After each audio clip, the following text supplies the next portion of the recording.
이 강의니까 좀 앉아서 하겠습니다. 예, 기도하겠습니다. 하나님 감사합니다. 우리에게 뜨거운 기도가 있게 해주셔서 감사하고 뜨거운 사랑이 있게 해주셔서 감사합니다. 오늘 올린 모든 기도에 응답하여 주옵시고 전도가 멈추지 않게 하여 주시고 복음의 역사가 멈추지 않도록 저희들과 선교사님들을 사용하여 주시옵소서. 오늘도 부족한 점을 통해 말씀을 전합니다. 함께하여 주옵시고 주여 인간의 자랑이 되지 않게 하시고 하나님께 영광을 돌리게 하여 주옵소서. 예수님의 이름으로 기도하옵나이다. 할렐루야. 오늘 이렇게 소식을 튀르키아 등에서 이렇게 일어난 일들을 이렇게 보면서 또 이전에 사도들이 고난을 받으면서 복음을 전한 그런 일들을 생각하면 항상 미안한 마음이 좀 많이 들었습니다. 오늘도 집사람하고 미리 제가 뉴저지에 어저께 저녁 예배 끝나고 미리 뉴저지에 와 있다가 이제 저희 집은 롱아일랜드에 있어갖고 너무 멀어서 거기에 이렇게 자리를 잡고 오늘 아침 기다리다가 이제 아침 식사하는데 맛있는 거 먹었습니다. 맛있는 거 먹으면서 이런 말을 했어요. 우리가 이렇게 잘 살아도 되는지.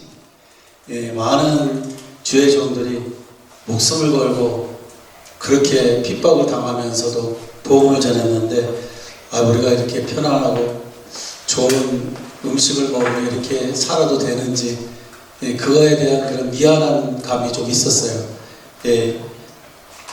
참 이번에도 이렇게 선교를 나갔다 돌아가시는 우리 선교사님들 보면서 항상 겸허한 마음으로 또 특별하게 편안한 곳에서 말씀을 전할 수 있는 그런 환경을 주신 것에 대해 또 감사, 또 선교사님들에 대한 그 미안함은 빚진 자의 마음으로 계속 가지고 있어야 된다, 이렇게 생각이 듭니다. 그리고 오늘 이번에 이렇게 신학교 수련회 때 와서 제가 은혜를 많이 받는 것 같습니다. 우리 찬양을 하는데 너무 열정이 있고 그 모습을 보면서 고향에 꼭 돌아온 것 같은 그런 느낌이 있었어요. 미국 신학교는 이러지 않거든요. 근데 이전에 제가 1980년대에 입학한 그 학교는 정말 뜨거움이 있었습니다. 찬양하고 그리고 제가 그 신학교가 어디 있었냐면 아주 특별한 장소에 있었는데 LA에 팔가라고 하는 데 있는데 팔가에 어떤 술집 2층에 신학교가 있었어요.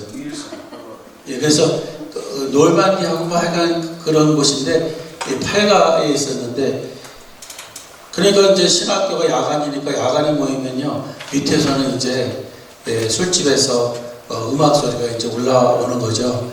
그러니까 뽕짝이 이제 나오는 거고. 근데 그 술집 이름이 못니저입니다. 못니저 이 술집에서 이게 막 올라오면은 우리는 그 소리를 잠재우기 위해서 크게 찬송을 부르고 막 박수를 치면서 발을 부르면서 그렇게 그것을 이겨냈던 기억이 납니다. 오늘 그보다 더 뜨거운 찬양을 부르신 것 같아요.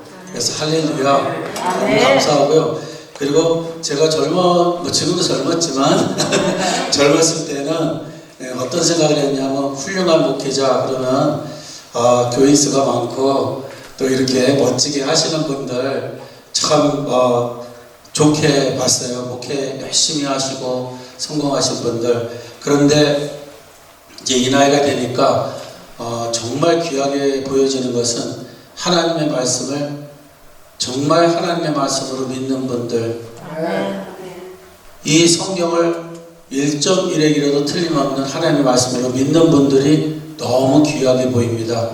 왜냐하면 이제 세상이 많이 타락해가지고 이단 사설들이 횡행하고 정말 이 신학도 많이 타락이 됐는데 이렇게 성경을 하나님의 말씀으로 믿는 분들 너무 귀하다, 이렇게 생각합니다. 두나미스 신학교는 그런 신학교죠. 아멘. 그리고 목사님이 한국에서 충신 출신이니까 분명히 그렇게 가르치셨을 것이라 믿고요.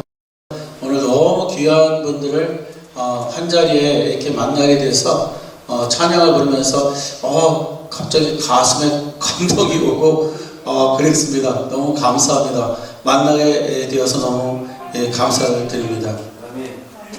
오늘 시간은 사람들이 점점 교회에 오지 않는 이유에 대해서 말씀을 드리도록 하겠습니다. 아마 세상적인 그런 접근 방법을 생각할 수 있지만 전혀 그런 거 아니고요.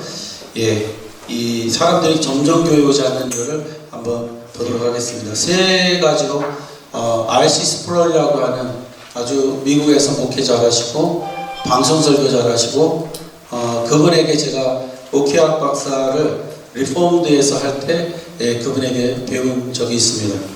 이번은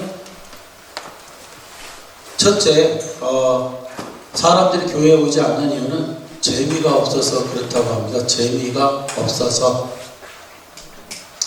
교회가 왜 재미가 없을까요? 프로그램이 안 좋아서요? 세상이 교회와 비교할 때 너무 더 발전되고 재미난 게 많아서 그럴까요? 옛날에는요, 제가 어려서는 교회를 다니지 않았지만 그래도 교회에서 영화 보여준다 한다 그러면 하나같이 모였거든요. 그때는 굉장히 영화가 보기가 어려운 때였죠. 그러니까 동네 와서 텐트를 치고 영화를 보여준다 그러면 다 모였습니다. 아이들은 크리스마스나 이스터 때 사탕 주면 다 왔습니다. 근데 이제 그런 거 갖고는 세상 말로 안 꼬셔지는 거죠. 아니 누가 교회를 영화 보러 옵니까? 이 집에는 큰 스크린에 안방극장들이 다 있는데 넷플릭스가 나오고 뷰티도 있고 다 나오잖아 그냥. 또 이 TV는 또 얼마나 쌉니까? 아주 대형 스크린인데도 400 얼마면 세일할 때 사면 사요. 저도 하나 갖고 있어요. 홈티어로. 제 사무실에, 그러니까 제 집에 서재 있습니다. 그런 거 갖고는 이제는 더 이상 아이들을 교회로 모일 수 없죠. 그리고 최고 좋은 컴퓨터와 게임기가 있는데 무슨 그런 재미로 교회를 오겠습니까? 근데 그러니까 이제 이게 재밌으니까 교회에는 사람들이 이제 와보면 맨날 똑같고 재미가 없다 이겁니다. 그래서 교회는 재미가 없어서 이제 안 오는 거예요. 그리고 사람들이 조금만 잘 살게 되면 여행도 가고 베이케이션도 즐기고 스포츠도 즐기고 다 즐겨요. 그런데 이제 따지게 되죠. 내가 그것들을 희생시키고 교회에 올 이유가 뭐냐? 그런 거 다 희생시키고 교회에 오는 무슨 이유가 있어야 되죠. 그러니까 그런 것들을 계산하다 보니까 사람들이 교회는 너무 재미가 없는 거예요.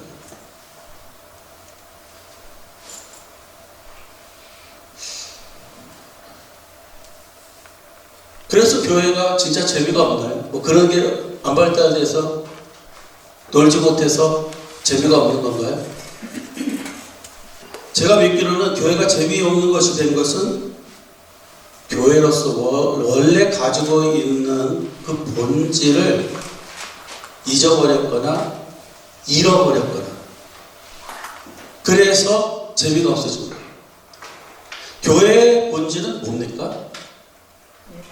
딱 한마디로 말하면요, 하나님의 임재입니다. 두세 사람 이상이, 두세 사람이 예수님의 이름으로 모이는 곳에는 예수님도 함께 하실 때였어요. 아멘. 아니 그거보다 더 익사이팅한 게 어디 있어요? 아멘. 아니 하나님의 임재보다 더 대단한 흥분되는 일이 어디 있어요? 아멘. 안 그런가요? 저는 여기 찬양을 부르시고 우리 찬양 부를 때 하나님의 임재를 느꼈어요. 그래서 감동이 온 거예요. 아니 그 자리가 어떤 자리든지 상관없이 하나님의 임재가 임하면 그것은 최고의 자리예요. 어디서 경험할 수 없는 대단한 경험이죠. 교회가 재미가 없다고요? 어떻게 재미가 없을 수가 있어요? 아니 어떻게 재미없을 수가 있어요? 교회가 뭐 잊어버린 거죠. 본질을 잊어버린 거죠. 하나님의 임재, 이게 가장 중요한 겁니다. 아멘. 아니 하나님이 임재하시면요 감옥도 천국이 되는 거예요. 거기서 찬양이 나오는 거잖아요. 공문이 열리잖아요. 아멘. 그러니까 제일 중요한 게 뭐냐면 교회 본질은요 하나님의 임재예요. 아멘. 이것만 인식할 수 있다면요 어디서든지 뭘 하든지 상관없어요. 사람들은 하나님의 임재를 경험하면서 너무 재미있는 거죠. 교회가. 아니 교회가 너무 재미있는 거잖아요.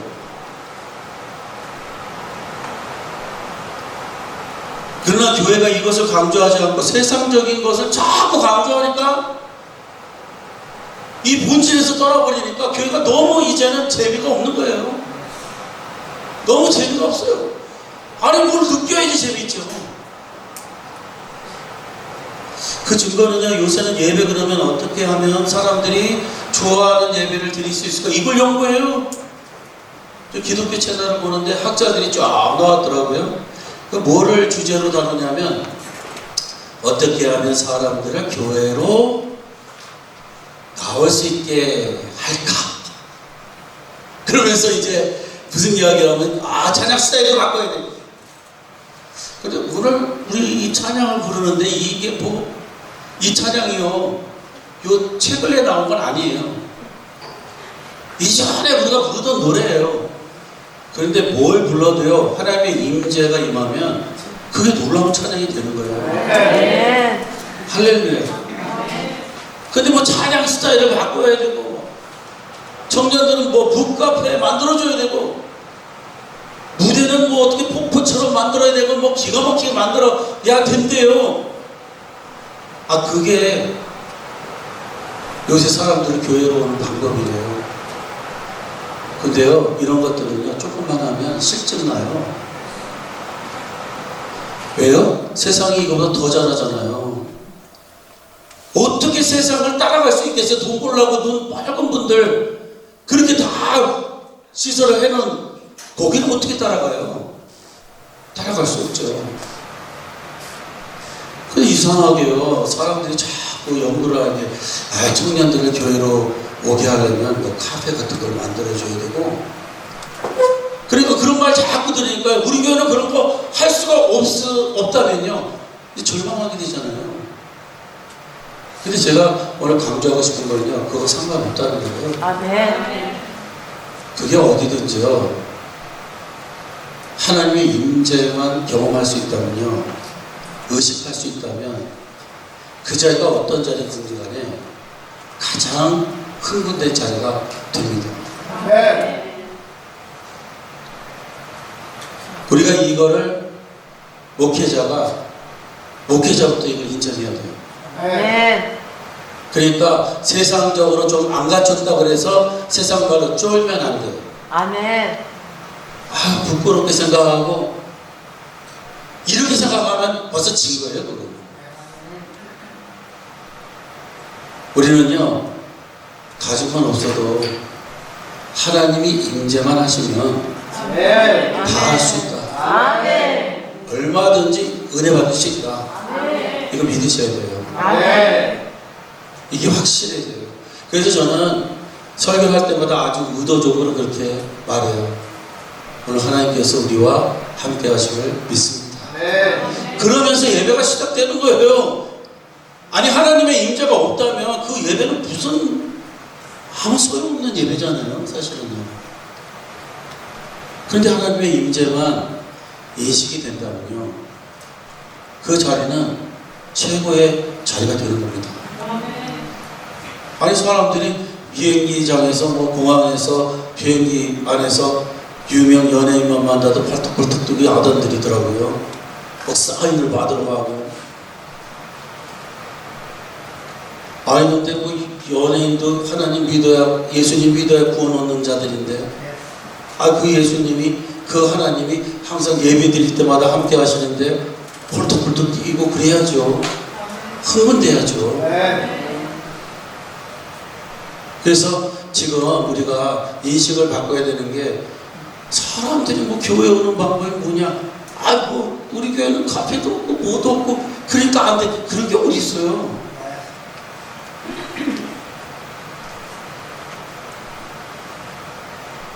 암스테르담에 제가 가서요, 종교개혁 근거지를 찾다가 교회 하나를 발견했어요. 저는 혼자 여행을 많이 다녔고요. 유럽을 주로 많이 다녔어요. 그들이 오늘과 같이 쇠약한 이유가 뭔지 찾아내기 위해서, 배우러 간 게 아니라요, 왜 망했는지, 왜 영적으로 무너졌는지 보기 위해서 많이 다녔습니다. 근데 암스테르담 딱 가니까 아주 멋있게 생긴 교회가 있더라고요. 그리고 연도가 써있는데 1642라고 써있더라고요. 그러니까 딱 생각을 해보니까 1517년에 종교개혁이 일어났는데 1640이면 종교개혁 그 당시에 세워진 교회구나 하고 제가 흥분된 마음으로 그곳에 들어가게 됐어요. 그랬더니 이게 교회가 아니고요, 교회였는데 무슨 동사무소 같이 바꿨더라고요. 그러니까 사람들이 그냥 거기서 가게도 있고 막 그렇게 다니는 거예요. 그러면서 제가 여기가 왜 이렇게 됐지? 근데 유럽에 가면 많은 교회가 used furniture 파는 데도 바뀌었고요. 그러니까 교회인 줄 알고 들어가면 이상한 데가 많아요. 근데 그 대리석을 갖다 이렇게 제가 보니까 그 대리석은 수백 년 된 대리석 같아요. 이 바닥이. 그러면서 느껴진 게, 이 교회가 세워졌을 때는, 이 교회당이 세워졌을 때는 분명히 믿는 성도들이 이곳을 밟았겠고 하나님의 임재를 체험했을 텐데, 이제는 이것이 완전히 텅 빈 하나님 없는 곳이 됐구나. 그러면서 느껴진 게 뭐냐면요, 이 사람들이 여기에 하나님의 임재가 있다는 것을 기억하면은 완전히 다른 삶을 살 텐데, 그러면서 도전이 생겼어요. 유럽에 가서 복음을 전하고 싶다. 딱 한마디, 우리가 주님의 이름으로 모이면 하나님이 임재하신다. 그리고 역사하신다. 그렇게 부르짖고 싶더라고요. 그렇게 부르짖고 싶었어요. 하나님의 임재를 믿는 것과 안 믿는 것은 천지 차이가 되는 거예요. 이게. 그러니까 유럽의 교회를 가보세요. 안은 텅 비어 있어요. 근데 다 계단에 앉아 있어요. 거기서 맛있는 것들 먹고 있어요. 그리고 교회는 텅텅 빈 거예요. 그러면 교회는 어떻게 유지해요? 가끔 들어오는 관광객들이 동전 넣어가지고 그러고 유지하고 있어요, 거기가. 그리고 이게 진짜 사람들에게 비로 먹는 거잖아요. 이게. 왜 그렇게 된 거예요, 도대체? 그렇게 된 이유는 하나님의 임재를 잊어버린 거죠. 그래서 하나님을 아예 떠나버린 겁니다. 이런 이유로 저는 언제나 모임을 가질 때마다 하나님의 임재를 아주 강조해 왔습니다. 기독교 방송을 보는데 어느 분이 정말 이 시대를 잘 간파했어요.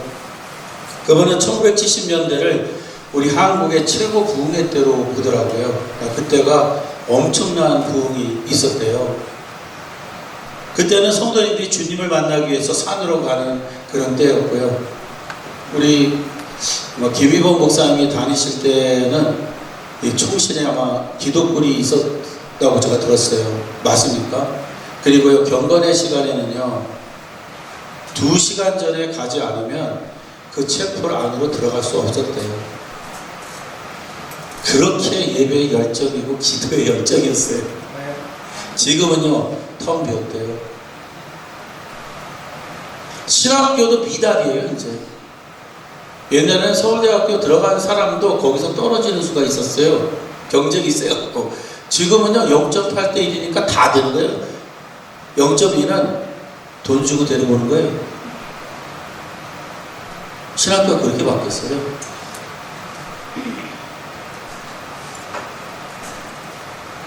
그렇게 부흥이 멈춘 이유는 사람들이 많이 오자 한국교회가 그 눈을요 미국 쪽으로 돌렸대요.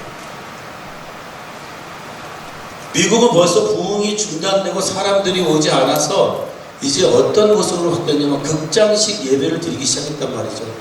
엔터테인먼트를 하듯이 그렇게 예배를 드렸다는 거예요. 거창하고 멋지게.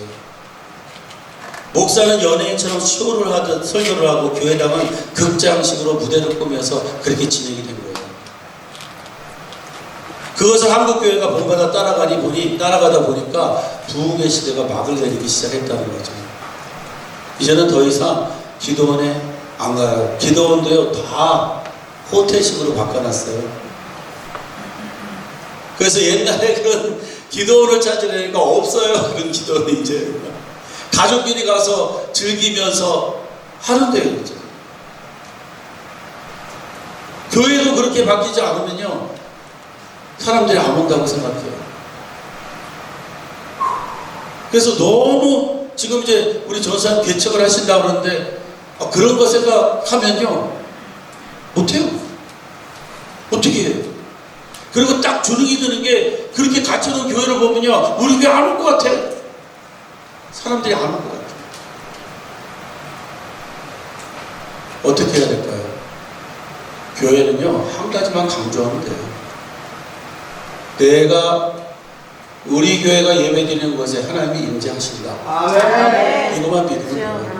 그리고 그것을 자신 있게 말할 수 있다면요 성공하게 돼 있어요.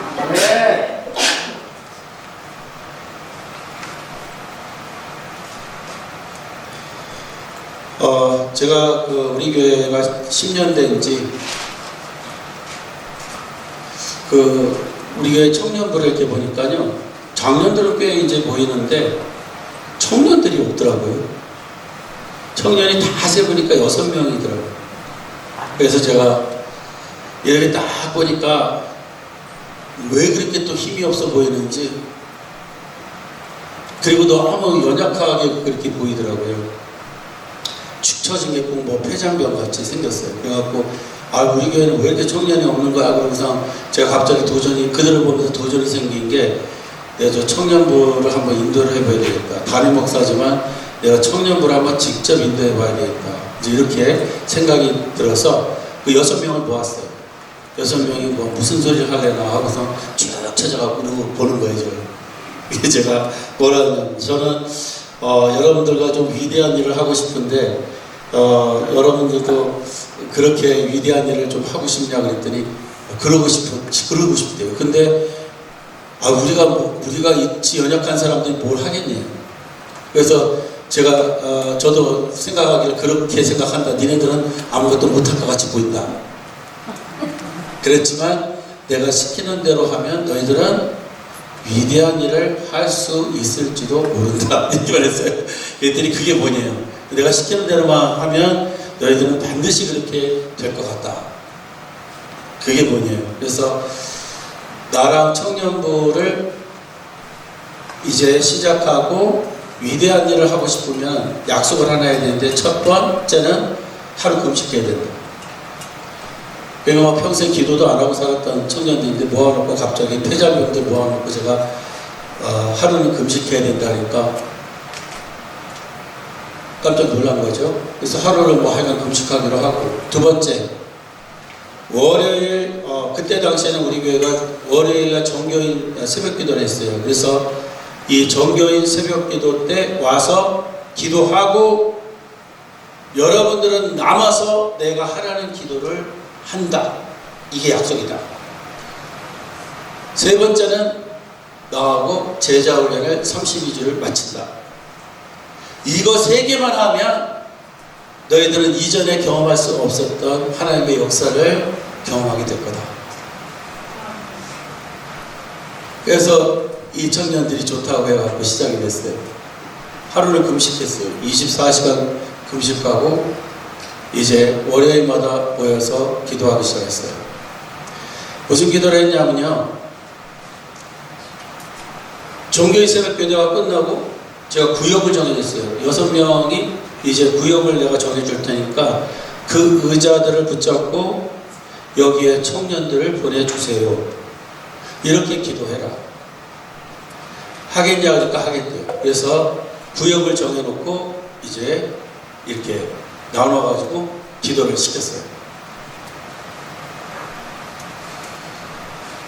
제가 왜 이런 기도를 시켰냐면요. 바로 이와 같이 제가 1980년도에 학교를 입학했고 총신분교를 1981년도에 한국에서 수영로교회 정필도 목사님을 모시고 신앙 수련회를 갔어요. 신학교에서요. 우리 학교에서. 그래서 제가 21살의 나이에 참석하게 됐는데 정필도 목사님이 무슨 간증을 하냐면요. 자기가 전도사 때 교회를 개척했대요. 그래가지고서 이제 근데 꽤 이제 자리가 한 100여 명 넘는 자리였는데 아무리 노력해도 이게 성도가 안 채워지더래요. 그래가지고 이게 성도가 이렇게 안 하고 어떻게 해야 되나. 근데 어느 날 그 새벽 기도 시간에 어느 여든살 명분에 속 들어오더니 이렇게 말하대요. 전사님, 이거 다 채우려면 그렇게 기도하면 안 돼요. 지금부터 들으시는 거는요, 이게 믿음으로 받으면 역사가 일어나는 거고요. 아이, 저런 잔소리 자기가 이렇게 되면 아무것도 안 되는 거예요. 무슨 말인지 아시겠죠?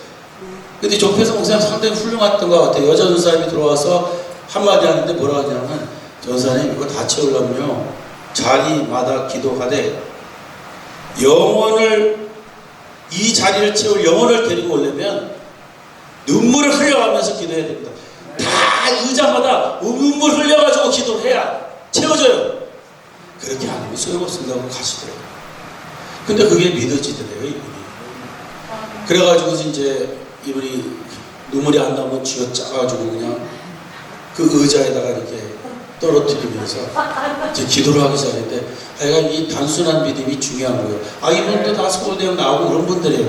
근데 믿음에는 무슨 왕도가 있어요? 정도로 가는 거죠. 기도를 하니까요, 그게 1년 만에 다 쳐졌다. 그 소리를 확 듣는데 제가 도전이 생긴 거예요. 도전이 생긴 거예요. 그래? 기도하면 되는 거야. 근데 그때가 바로 제가 1학년 때 이제 전도사로 불림을 받았거든요. 근데 경험이 있어요. 21살짜리가 무슨 경험이 있어요? 뭐가 있어요? 20살 때부터 이제 하기 시작했는데 21살 넘어갈 때 이제 전도사가 된 거예요. 그래갖고 학생부를 맡긴 거예요. 학생부를 맡겼는데 학생부에 들어가니까요, 교회는 사이즈가 25명 정도 되는 사이즈인데 아이들이 2명이에요. 근데 목사님 2자녀예요. 근데 문제는 뭐냐면 저는요, 남미에서 이제 왔고 걔네들은 거기서 태어났어요. 무슨 문제가 생겼겠어요? 커뮤니케이션 문제죠. 걔네들하고 저하고 말이 안 통하는 거예요. 걔네는 영어만 하는 거예요. 저는 한국말만 하고. 그러니까 얘네들이 한국말로 제가 성경을 가르치니까요, 집에 가서 얼마나 컴플레인을 하는지, 전수사 잘못 듣고 왔다고 막 이러면서 아버지한테 막 야단이 난 거예요. 그러니까 들어가자마자 쫓겨나게 생겼네요. 그래서 제가 어떻게 했을까요? 바로 그때 이 말을 들은 거예요. 그래서 제가 학생부실에 가서 의자 20개를 놨어요. 밤마다 가서 기도를 했어요. 하나님, 이 자리에 학생들을 보내주세요. 근데 한국말 잘하는 애로 보내주세요. 그래서 그 목사님 자녀들 영어만 하는데 도전 받게 해주세요. 그래서 걔네들이 한국말을 배우는 게 더 빠를 것 같아요. 그러니까 한국말 하는 사람을 보내주세요. 애들을 보내주세요 하고 밤마다 가서 기도했는데 어떻게 됐을까요? 3개월 만에 다쳤어요. 그래갖고요, 제가 어떻게 했냐면, 그 다음에 40짜리를 갖다 놓고 다 채워졌어요. 80짜리를 갖다 놔 다 채워졌어요. 아멘. 우리 교회는요. 작년들은 계속 25명이에요. 애들은 그렇게 많이 늘어나는 거예요. 믿어지세요? 네. 예. 그래서 제가 그걸 체험했어요. 그러니까 청년부 할 때 당연히 그 기도를 제가 시켰겠죠. 그래서 우리 교회 이야기로 다시 돌아와가지고 청년들한테 이제 그 기도를 시킨 거예요. 그랬더니 뭐 청년들이 그 구역을 정해주니까 제대로 한 애들도 있지만 뭐 또 하다가 졸더라고요. 그래갖고 의자에 대고 여기를 갖다 이렇게 기도를 해가지고 이게 일자가 생기네. 뭐 별 일들이 많았어요. 근데 그러면서 꼭 그런 사람이 하나 나타나는데 이 2달 기도를 하니까요. 그 청년의 회장이었던 사람이 딱 저한테 오더니 여자 청년인데 목사님 도저히 이거 못하겠어요. 나는요 어디를 돌아다녀야지 이렇게는 못 살아요. 이것 때문에 제가 여행을 못해요. 저 어디 좀 다녀올게요 하고 2달 가겠다고 떠나버린 거예요. 이 5명 남은 거예요. 근데 그때까지 2달 동안 기도하는 동안에 아무런 변화가 없었어요. 근데 이게 웬일이에요? 그 청년이 떠난 그 주간부터 청년들이 오기 시작했어요. 야, 얘네들이 어디서 오는지 3명, 4명 이렇게 몰려오기 시작했어요. 2달 후에요. 그 청년 회장이 돌아왔는데 39명이 됐어요. 그 회장 되는 청년이 뭐라 하냐면 전사님, 목사님, 이 교회가 제가 다니던 교회가 맞아요. 왜냐면 자기가 모르는 청년이 더 많으니까. 그런 일이 이제 벌어졌어요. 그 다음에 어떻게 됐을까요? 이 청년부는요, 장소가 없었어요. 모일 장소가 없어갖고 항상 부엌이었어요, 부엌. 진짜 부엌이에요, 그거요. 친교실, 뭐 친교실이라고 하지만 그런 거창한 친교실이 아니고 조그만 그냥 부엌이었어요. 그 부엌에 모이는데 청년들이 부르짖기 시작하는데요. 대단하더라고요. 근데 그렇게 부르짖은 이유가 뭐예요? 하나님은 여기 임재에 계시다는 거죠. 네. 찬양을 부르는데 하나님의 임재를 느끼게 되는 거죠. 네. 폭발이 일어나더라고요. 그곳에서 제자 훈련하고 기도하고 다 한 거예요. 그 해에 100명이 됐어요. 그 다음에는 200명이 되더라고요. 그 다음에는요 286명 출석을 하더라고요. 할렐루야. 뉴욕에서 그 정도 모이면 대단히 부흥한 거 아니에요? 네. 이게 한국 같으면 수천 명 모이는 거잖아요. 제가 오늘 말씀드리고 싶은 거는요, 하나님의 임재를 믿는다면 그 임재를 확실하게 느끼게 해줘야 되고요. 느끼는 방법은요, 기도하는 거예요. 네. 그러면요, 전도는요, 그냥 저절로 되더라고요. 아멘. 내가 은혜 받았는데 시키지도 않아도요, 나가서요, 우리 교회 와봐. 나는 우리 교회 가서 예배 드리고 기도할 때마다 하나님을 체험해. 이거잖아요. 아멘. 처음 오는 사람은요, 아니, 그 자리가 멋있는 자리가 아니잖아요. 부엌이잖아요. 이게 부엌인데, 그런데 하나님의 임재 체험이 있으니까요, 놀라운 역사가 일어나는 거예요. 아멘.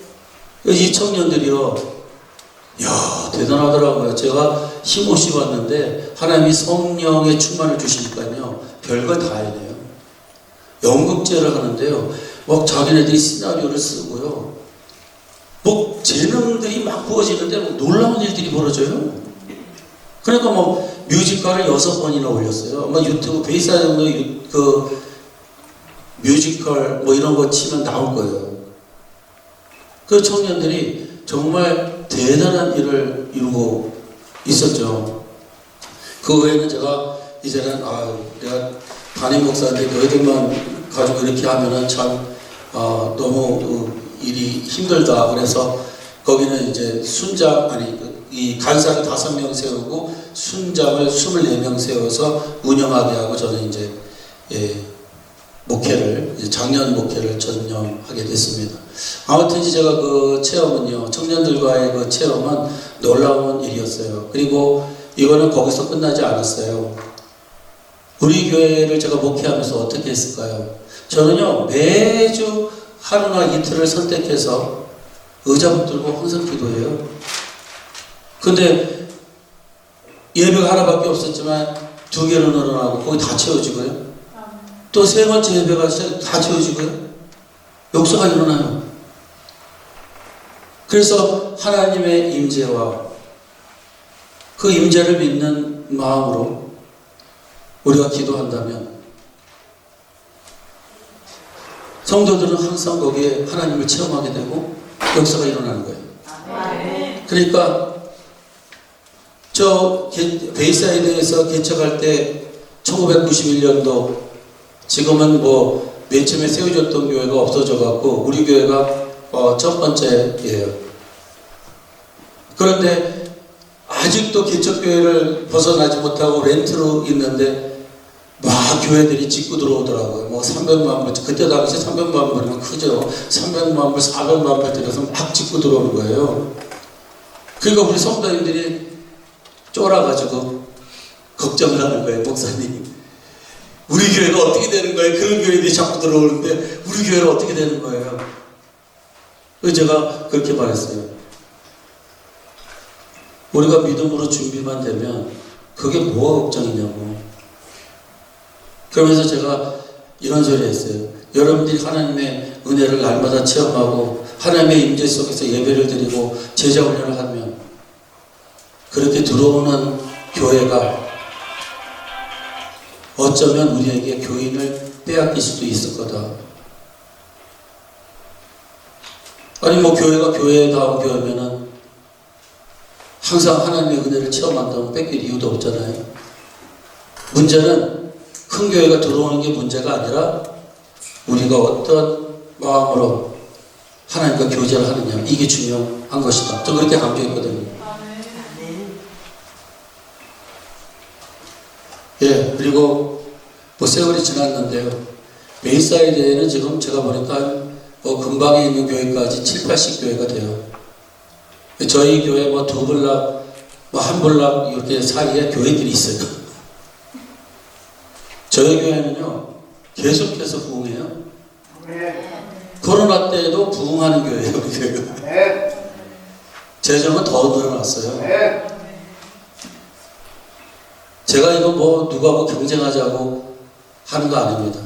교회는요, 하나님의 임재만 체험할 수 있다면요, 되게 돼 있는 거예요. 그러니까 무슨 건물 뭐 이런 거는 지금 2차적인 그런 거 있으면 좋죠. 없어도 된다는 겁니다. 그리고 하나님의 임재를 체험하는 교회가 건물을 안 갖게 되겠어요? 저희 교회가 렌트비를 못 내 3개월치가 밀려갖고요, 지낸 지가 5년이 됐었어요. 그런 교회가 지금 우리 근방에 있는 건물을 지금 7채를 샀어요. 그래서 건물을 짓고 막 그랬잖아요. 그래서 어떤 분들은 우리 교회를 뭐 재벌교회라고 그래요. 그리고 우리 거기 있는 미국 분들은요, 저한테 부르기를 레버렌 트럼프라고 불러요. 왜냐면 교회 동네에서 집만 나오면 저희에게 와요. 사라고. 그럼 제가 그렇다고 못 살 줄 알고, 그리고 사거든요. 왜 필요하면 사거든요. 이번에 또 한 집이 들어왔어요. 근데 계속 살 수밖에 없는 거는 계속 성장하고 있기 때문에 그래요. 교육부서가 어디 갈 데가 너무 많아가지고요. 할렐루야. 예. 아니, 지금으로부터 1998년까지 우리가 3개월씩 렌트비가 밀려 있었어요. 그렇게 3개월을 밀려있던 교회가 그렇게 바뀌었다면 기적 아니겠어요, 이게? 예? 하나님의 임재를 체험하기 시작하면요, 그 교회는요, 바뀌기 시작해요. 초대교회 역사가 일어나는 거예요. 하루에 3,000명씩 회개하는 역사도 있었는데 뭘. 그러니까 가장 중요시 생각하는 것은 하나님의 임재예요. 그래서 그 교회의 그 목회자가 그걸 믿어야 되는 거예요. 그럼 역사가 일어나는 거거든요.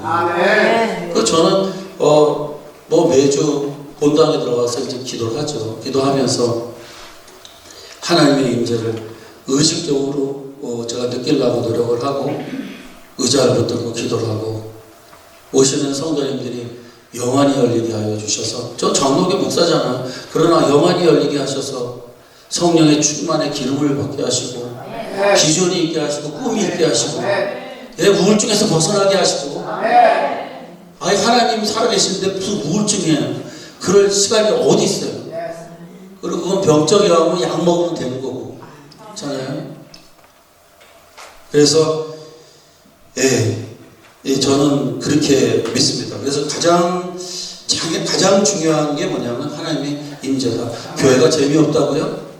무슨 말씀을 세상에 그렇게 재미있는 곳이 없는데 어떻게 교회가 재미없을 수가 있어요?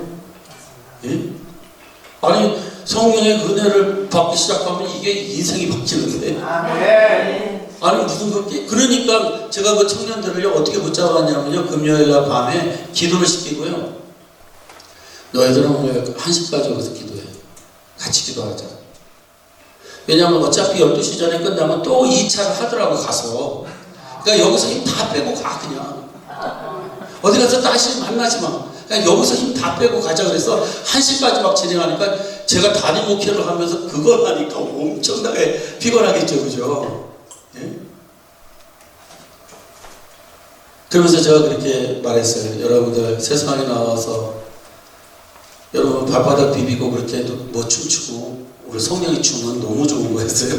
내가 밖에 나가서 한잔하면서 그렇게 발바닥 비비고 말이야 막 신발이나 닳기하고 그런 게 그렇게 재미있게 보이냐. 그런 거 다 희생하고 여기에 올 이유가 있어. 가치가 있는 거야. 여기는 하나님의 임재를 체험하고 하나님의 역사를 체험할 수 있는 곳이야. 그러니까 그런 거 다 희생해도 괜찮아. 그래가지고 정말 1시까지 있고 그것도 모자라면 24시간 여는 데 가서 같이 밥을 먹고 몇십 명씩 가서 밥을 먹고 그랬어요. 지금은 그들이 이제 안수집사가 되고 장로가 됐어요. 우리 교회에. 그래서 주축을 이루고 있습니다. 뭐 시집도 많이 가고 또 장가도 많이 갔죠. 타주로도 가고 청년들은 이동성이 많기 때문에. 그러나 그 중에 남은 사람들은 또 교회를 이끌어가고 있어요. 할렐루야. 제가 이제 청년부를 맡은 이유는 나이를 계산해 보니까 저희 교회에 있는 장로님들이 다 저보다 위더라고요. 그러니까 제가 은퇴할 때는 한 명도 안 남을 것 같아요.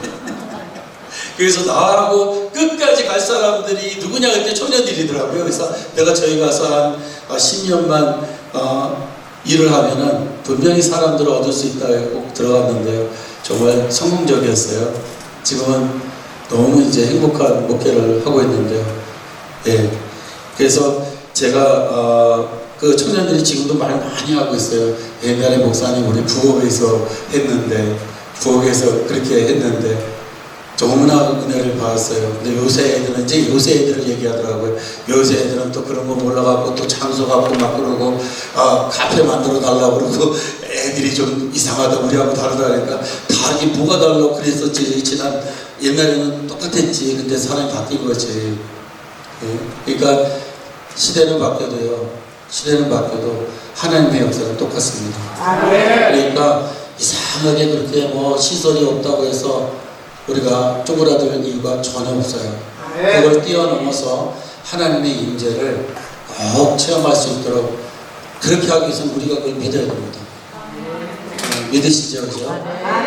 그래서 교회를 떠난 이유가 뭐냐? 첫째, 재미가 없는 거예요. 하나님의 임재를 체험하지 못하니까 재미가 없는 거죠, 이게. 그러니까 막 죽을 맛인 거죠, 이게. 근데 하나님의 은혜를 딱 체험하기 시작하면 인생이 바뀌는 거예요. 그리고 예배와 모든 게 다 바뀌는 거예요. 얼마나 대단한 일이에요, 이게. 그러니까 목사는 딱 한 가지만 성공하면 됩니다. 성도들이 교회에 와서 하나님의 임재를 체험하게 하는 거예요. 아멘. 항상 그렇게 하셔야 됩니다. 그리고 그 좋은 방법은 기도시키는 건데요. 청년들이 6명이 이렇게 며칠 모였을 때 뭐 조찬기도회 식으로요. 밥 먹기 전에 앉아가지고서 기도 제목을 쉐어링을 했어요. 그래서 이들 기도 제목 있으면 이야기해봐라 했더니 다른 때는 이제 말을 안 하다가 기도 제목들 하나씩 얘기하잖아요. 그러면 이제 그 기도 제목들을 기억하고 함께 기도하자 그러거든요. 근데요, 대부분의 기도가 한 달 안에 다 이루어져요. 그러면서 이들이 느껴지는 게 뭐냐면, 아, 기도하면 하나님 들으시는구나. 이게 이제 점점 강해지기 시작해요. 그래가지고 이 조청 기도가 막 엄청나게 부흥하기 시작하는 거예요. 막 오니까.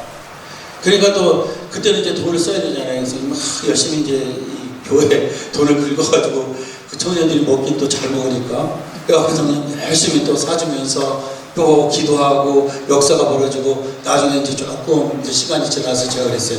너희들은 세상에서는 이렇게 뭐 명품 뭐 사고 그다음에 술 먹고 뭐 한 노느라고 돈을 많이 썼는데 이제는 예수님 믿게 돼서 그런 거 안 쓰니까 여기다 좀 써라. 그렇게 하니까 이제 이 사람들이 돈을 내기 시작하더라고요. 그렇게 해서 이제 돌아가면서 이제 식사 대접을 하면서 예, 청년회가 부흥을 하기 시작했어요. 그래서 예, 하나님을 체험할 수 있는 가장 빠른 길은 기도하는 겁니다. 그런데 이렇게 그냥 기도 제목들을 이렇게 기도 제목들을 내놓으라고 그러고 같이 기도하는 거예요. 엎드려서요. 근데 하나님은 그 기도에 응답하세요. 아멘. 예.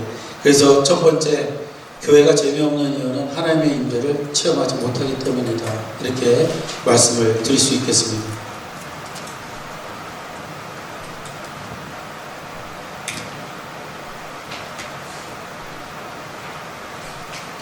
어떤 분은 여기에 좀 판타가 이렇게 딱 와 있으니까 오해하시는 분이 있을 것 같아요. 저기다 판타 왜 갖다 놨을까요? 당 떨어질까봐요. 예. 우리 양민식 목사님이 아시고. 예, 제가 설교할 때는 항상 세븐업하고 물이 올라가 있어요. 왜냐하면 갑자기 당이 떨어지는 수가 있어요. 그럼 어지러우면 그때부터는 이상한 소리 하기 시작해요. 그럼 여기가 어디지? 뭐 이러면서. 그러면 이제 당이 떨어진 거예요. 그러면 마셔야 돼요. 그래서 그런데 요 얼마 전에 당이 떨어졌는데 우리 목사님하고 탁구를 치는데 갑자기 당이 떨어졌어요. 그래갖고 화요일마다 한 1시간 반씩 탁구를 치는데 그래갖고 이제 당이 떨어졌다니까 우리 교육자 한 분이 그 청년부 출신이거든요. 그분이 제가 당이 떨어졌다니까 옛날에 제자훈련 인도하다가 당 떨어져서 이번 병원에 이머전시를 간 적이 있어요. 왜냐하면 그날은 또 당약을 2번이나 먹었어요. 그래가지고 실수해갖고 그렇게 떨어진 거예요. 그 이머전시를 간 생각이 나니까 너무 놀라가지고 이제 갖고 온 게 판타인데 그날 판타를 처음 먹었는데 그렇게 마실 수가 없더라고요. 세상에 어디 가서 제가 판타를 먹어봤어요. 근데 판타를 준데 야 세상에 이렇게 맛있는 음료도 있구나. 그렇게 얘기했더니 이제 판타를 사주더라고요. 그래서 판타가 여기 좀 아닌 겁니다. 그러니까 이거 건드지 마세요. 당 떨어지면 먹어야 됩니다. 별 이야기가 많은데요. 예, 뭐 제가 드릴 게 없으니까 하나님께 저는요 이 당뇨와 모든 것을 싸우면서 제 피를 하나님께 드리겠습니다. 뭐 이런 각오로 하거든요. 제자훈련할 때 제자훈련이 이게 9시부터 12시까지 하거든요. 뉴욕은 일이 끝나면 9시 정도 오잖아요. 그럼 9시부터 12시까지. 근데 이분들이 은혜를 받으면요 계속 이야기를 해갖고 1시에 끝나요. 1시. 자기네들도 새벽 4시에 일어나야 되는데 이거는 내일 이제 또 우리가 시간이 될 때 말씀을 드리겠어요. 제자훈련의 역사에 대해서 제가 말씀을 드리겠습니다. 이제 두 번째로 사람들이 교회로부터 발길을 돌리는 이유는 사실이 아닌 것을 전하기 때문이라 그래요. 사실이 아닌 거를 전한대요. 이렇게 말씀드리면 뭐 성경을 잘못 전하나 이제 그렇게 생각하시는 분이 있을 텐데 그런 내용이 아니고요. 본인이 전하는 말씀하고 교회에서 하는 일들이 일치 안 맞는 거예요. 이게 서로 딱 안 맞는 거예요. 말씀은 이렇게 하라고 그러는데 교회에서 하는 일은 그거가 맞지가 않을 경우가 있는 거예요. 제가 교회를 개척하고 제일 걱정됐던 게 이제 개척을 하도록 계속 신학교에서 나는 기성교회 안 가고 개척교회를 할 거다. 막 이런 생각을 했어요. 왜냐하면은 기성교회는 이렇게 보니까, 거기 기존에 있는 분들이 너무 세가지고, 제가 갖고 있는 어떤 그 목회 그 관을 적용을 못 하겠더라고요. 그래서 저는 그게 겁이 나가지고 그냥 차라리 개척을 한다 그런 생각을 주로 했어요. 근데 개척을 딱 하기 시작하는데 하려고 그러는데 뭐가 제일 걱정이냐면, 야, 그렇게 기라성 같이 공부도 잘하고 똑똑하고 너무나 영성 있고 기도하는 분들도 요상 성도들한테 당해서 그렇게 어려움을 당하는데, 나는 지금 목사도 아닌데, 나 강도사인데, 내가 목회를 한다면 누가 내 말을 들어줄까? 그런 생각을 한 거예요. 그 나이도 이제 30 초반이고, 아예 초고, 이제 신학교 갓 졸업하고, 목사도 아니고, 강도사, 또 강도사는 뭐 강도할 수 있다는 그런 의미인데, 이게 어떤 분들이 이해가 안 되는 거예요. 처음에 초짜 교인들이 오면요, 강도? 이상해, 이게. 그 강도사 이름을 가지고 목사도 아닌데 이제 시작을 하니까 너무 제가 이제 걱정이 됐어요. 그래서 산에 가서 3일을 금식하면서 이제 기도를 했죠. 하나님, 이제 막상 개척을 하려니까 두렵네요. 그렇게 목회 잘하시는 분들, 그분들 너무너무 고생하고 성도들이 말 안 듣고, 특별히 뉴욕은 똑똑한 사람들 너무 많아가지고 너무 힘들 것 같은데 어떡하죠? 제 말을 안 들어주면 어떡하죠? 계속 그렇게 기도를 했어요. 근데 뭐 이틀째까지 아무 응답이 없더라고요. 그러더니 3일째 응답을 딱 주시는데 뭐라고 주시냐면, 그래, 네 말이 맞다. 네가 무슨 말을 해도 사람들은 안 들을 거다. 그러더니 반전이 있죠. 그러나 네가 내 말을 하면 그들이 들을 거다. 아멘. 그러니까 걱정하지 마라. 세상에 그렇게 마음이 편해질 수가 없었어요. 왜냐하면 네가 그 안에서 하라 그러면 제가 얼마나 힘들겠어요. 그런데 너는 내가 하는 말만 전해. 그리고 내가 하라는 것만 해. 그리고 하지 말라는 건 하지 마. 이거였어요. 그래서 거기서 자유함을 제가 얻었어요. 야, 이 세상에 이렇게 쉬운 목회가 어딨냐. 그냥 하라는 대로 하고 하지 말라는 걸 하지 말고 되는 거 아니냐. 그래갖고 그 다음부터 교회에서 무슨 일을 하든지 제가 뭘 생각했냐면, 하나님, 이거는 하나님 말씀에 해야 되는 건가요? 안 해야 되는 건가요? 이것만 생각했어요. 근데 하나님이 허락하신 거면요, 그걸 하면 반드시 돼요. 아멘. 근데 하나님이 허락하지 않은 것이라면 아무리 이익이 돼도 안 한 거예요. 그 첫 번째가, 혹시 가나베 교수라고 아세요? 하비칸이라고 아주 총신의 굉장히 유명한 교수였고, 웨스트민스터의 교수였어요. 미국 분이죠.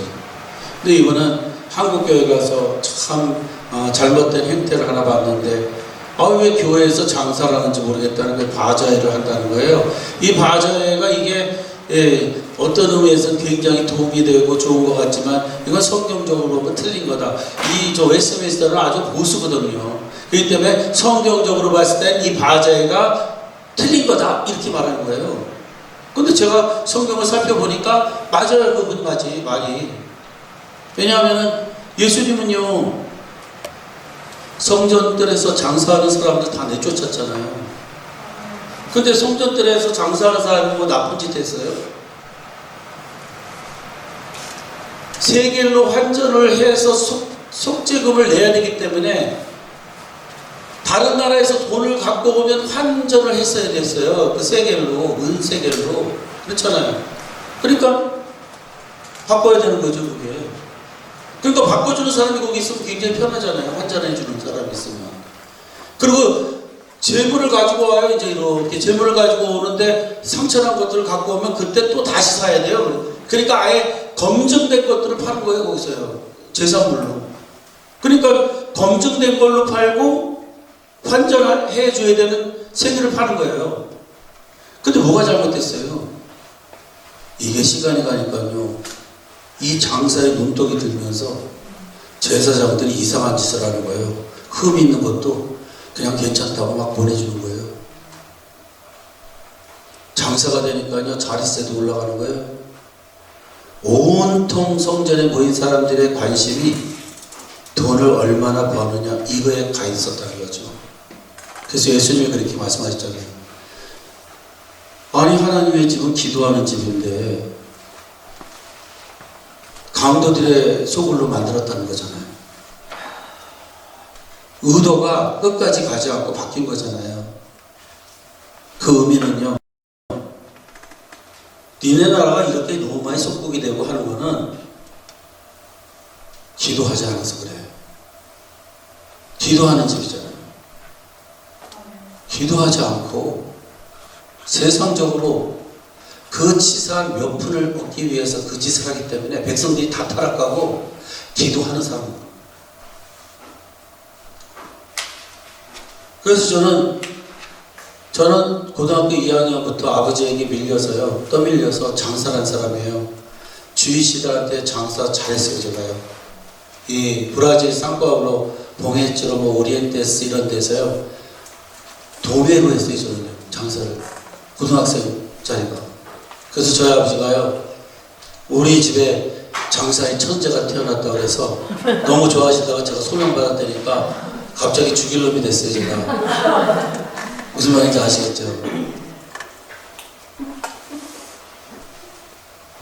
그런 의미로 볼 때는요, 저는 봐줘야 하면 이런 식으로 안 해요.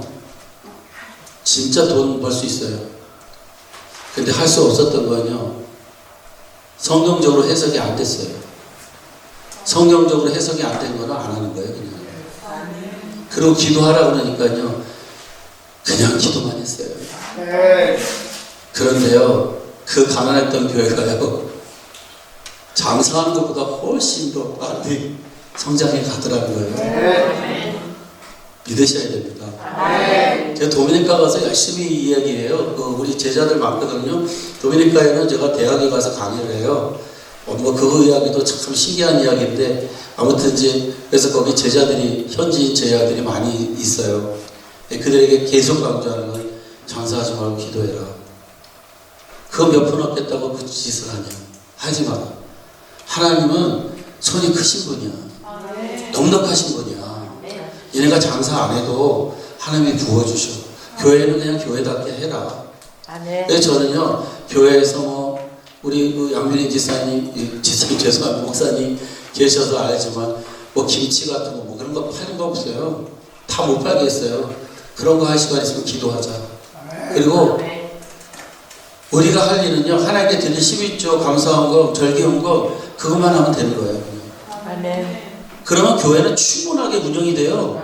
그거 안 하니까 자꾸 과세 같은 게 필요하죠. 그렇잖아요.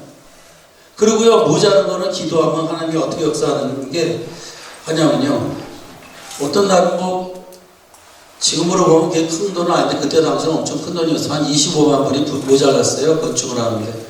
초창기는 엄청 큰 돈이죠. 그런데 그래서 뭐 이제 40일 새벽 기도 부흥회를 하자 그래서 뭐 헌금을 위해서 기도하는 게 아니고요, 그냥 우리가 필요를 따라서 기도하자 이렇게 하고 인도에 나갔는데요, 너무 신기한 거는요, 그때 당시에는 우리 성도님들은 이제 뭐 그렇게 부자는 없으니까 다 헌금은 할 대로 했는데 이제 더 이상 할 수는 없는 거고 25만 불이 부족한데, 희한한 게 지나가는 분들이 이거 새벽 부흥에 오셨다가 헌금을 하고 가시는 거예요. 그래서 이 교회가 건축을 하고 있는데 카펫이 필요할 거여서 카펫을 그냥 몇만 불을 돈을 주고 가시고요. 희한하잖아요. 어떤 분은요, 옥합을 깼대요, 자기에. 그래갖고 보니까 뭐 만 몇천, 뭐 몇백, 몇십 불, 몇 점까지 다 드린 거예요. 근데 우리 교회 교인이 아니었어요. 그래서 제가 그분을 만나서 아니, 본교에다 드리지 왜 여기다 드리셨냐고 그랬더니 이분이 하는 말이, 이상하게 예배를 드리는데 마음에 감동이 돼서 그냥 드리고 싶었대요. 헌금 이야기는 요만큼도 안 했거든요. 그래서 사람의 마음을 주장하시는 건 하나님이시죠. 아멘. 그래서 오히려 넘쳤어요. 건축이 넘쳤다고요. 우리가 못하면요, 하나님이 다른 분들을 떠밀어서 하게 하세요. 그래서 교회는 그런 장사 같은 거 안 하고 지금까지 어느 교회보다도 정말 든든하게 세워지고 있다, 저는 그렇게 믿습니다. 아멘. 그래서 뭐 분명히 이 성경에는 그렇게 말씀하고 있는데 제가 그걸 갖다 이거 성경이니까 괜찮아 뭐 이러면서 뭐 할 수도 있었겠죠, 그죠? 근데 제 나름대로 해석이 안 됐기 때문에 아예 안 하는 겁니다. 그래서 우리 교회는 어떤 그 유명 그 음악인을 뭐 모셔다가 집회를 하기가 힘들었어요. 왜냐하면 이분들이 꼭 오면요, 꼭 CD 팔고 뭘 팔아야 된대요. 그러면 아유 됐다고 안 오셔도 된다고 그렇게 이야기가 됐었어요. 아무튼 이제 교회가 그렇게 진전을 하면서 하나님의 놀라운 역사를 보게 됐습니다. 그래서 성경대로 하기. 근데 성경대로 안 하면은 벌써 성도들이 자꾸 물어봐요. 교회에서 이런 거 해도 되나요? 그러면 또 구차하게 또 막 이상하게 설명을 하고 뭐 그런 걸 하겠어요. 그냥 기도하면 될 텐데. 그래서 그렇게 구차해지는 일을 하지 말자는 거예요. 우리 하나님은 너무 크신 하나님이세요. 아멘. 너무 많이 갖고 계세요. 아멘. 그러니까 그냥 밀어주시면 된다 이거죠. 그러니까 자꾸 이렇게 쪼잘스럽게 우리가 세상적으로 생각하면 안 된다. 이 말씀을 지금 제가 드리고 있는 겁니다. 아멘. 교회는 교회답게 하면 될 줄로 그렇게 믿습니다. 아멘. 맨 처음에 우리 본당을 건축할 때, 지금은 이제 또 2배로 늘어났지만, 건축을 할 때, 돈이 없으니까, 뭐 대부분이 그래요. 다른 이제 어디서 신앙생활하고 오신 분들은 저한테 꼭 묻기를, 목사님 우리 교회는 바자회 하나요? 돈이 모자른데 바자회 하나요? 막 이렇게 나와요. 제가 바자회는 안 하기로 했으면 제가 너무 하고 싶은데 하나님이 하지 말래네요. 그거 하면은 제가 이 상수를 발휘하면 분명히 돈이 될 것 같은데 이게 아깝게도 성경에서 하지 말래네요. 그렇게 하고서 이제 우리 기도만 하면 될 줄로 믿습니다. 기도했어요. 근데 이 대출을 이제 못하는 거예요. 건축을 하려고 그러는데 대출이 안 되는 게 크레딧이 없어서 안 되는 거예요. 우리 교회가 이제 처음 이제 건축을 하니까. 그래서 이거를 어떻게 해야 되나 하고 기도를 이제 하는데, 어떤 분이 자기가 아는 그 외국분이 자기가 아는 은행 직원을 안대요. 그래서 그 은행 직원을 저에게 소개하겠다는 거예요. 그래서 좋다고. 그런데 생각이 들어요. 은행 직원이 뭐 힘이 뭐 얼마나 있다고 안 되는 걸 되게 할 수 있을까. 그래서 이제 어디서 만나기로 했냐면, 와이캐슬 혹시 그 베이사이드 벨블러바드하고 노던 블러바드의 와이캐슬, 거기도 추억의 장소인데 거기서 만나자는 거예요. 그래서 제가 오케이 뭐 거기 너무 잘하는 거니까 이제 거의 이 양복을 이렇게 딱 제가 입고 와이캐슬에 갔죠.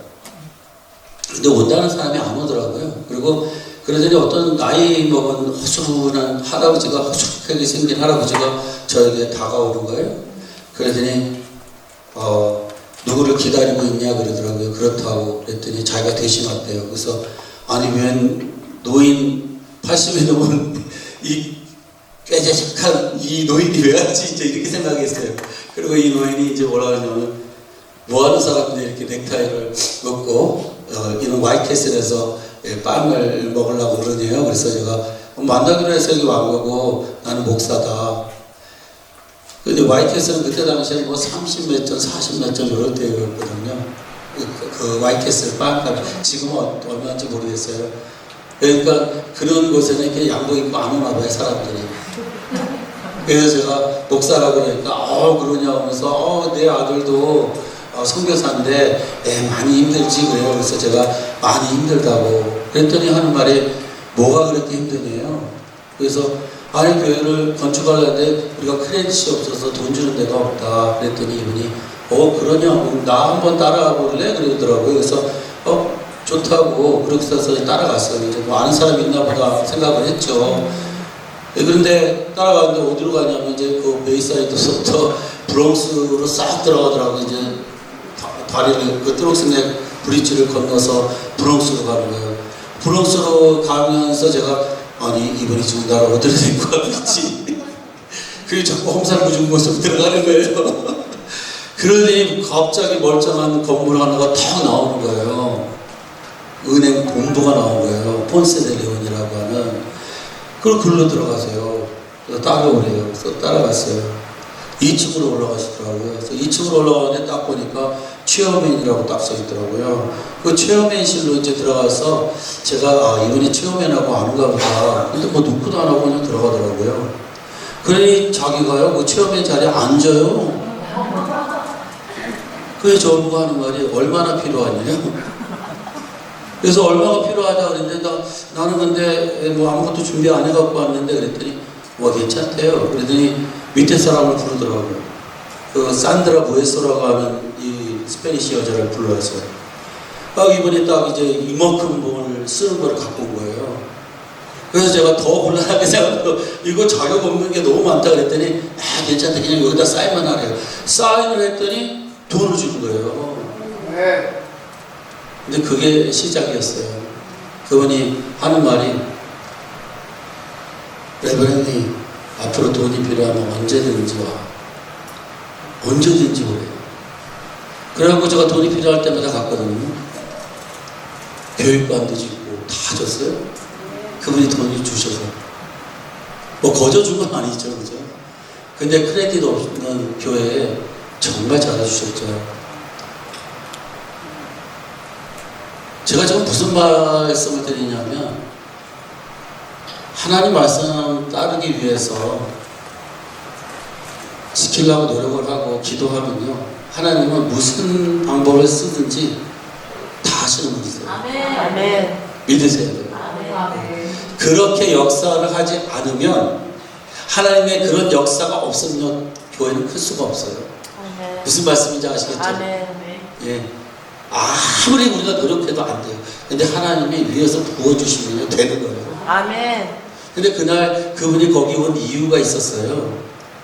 저를 만나고자 했던 그 직원을요, 이 회장이요, 이 은행 주인이 심부름을 시켰대요. 그러니까 이 직원이 지금 나 저 베이사이드 와이캐슬에서 어떤 분을 만나기로 했는데 내가 그 약속이 있어도 못 갑니다. 그랬더니 그럼 내가 대신 갈게. 그리고 심부름을 보냈다는 거예요. 그리고 그분이 온 거예요, 그게. 저는요, 그 은행에서 얼마나 유명해졌는지 알아요? 회장이 되고 보니까 이 사람이 달라져. 대우가 달라. 가니까 막, 가면은요, 사장 나오죠. 참모들 다 나오죠. 무슨 VIP처럼 커피 대접받고 막 그러면서 제가 거기 지냈다니까요. 아무 백그라운드도 없고 힘도 없고 그런데 그때 제가 느낀 게 있어요. 하나님이 나의 힘이다. 아멘. 나의 백그라운드다. 아멘. 나의 팩이죠. 아멘. 그보다 대단하신 분이 어디 있어요? 예? 그러니까 제가 오늘 지금 말씀드리는 거는 그냥 성경대로 하세요. 아멘. 구차하게 자꾸 이상한 설명하지 마세요. 그냥 손해가 나도 하세요. 그냥요. 그럼 된다니까요. 반드시 되게 돼 있어요. 아멘. 우리는 하나님의 말씀을 1.1핵이라도 틀림없는 말씀으로 믿고 있잖아요.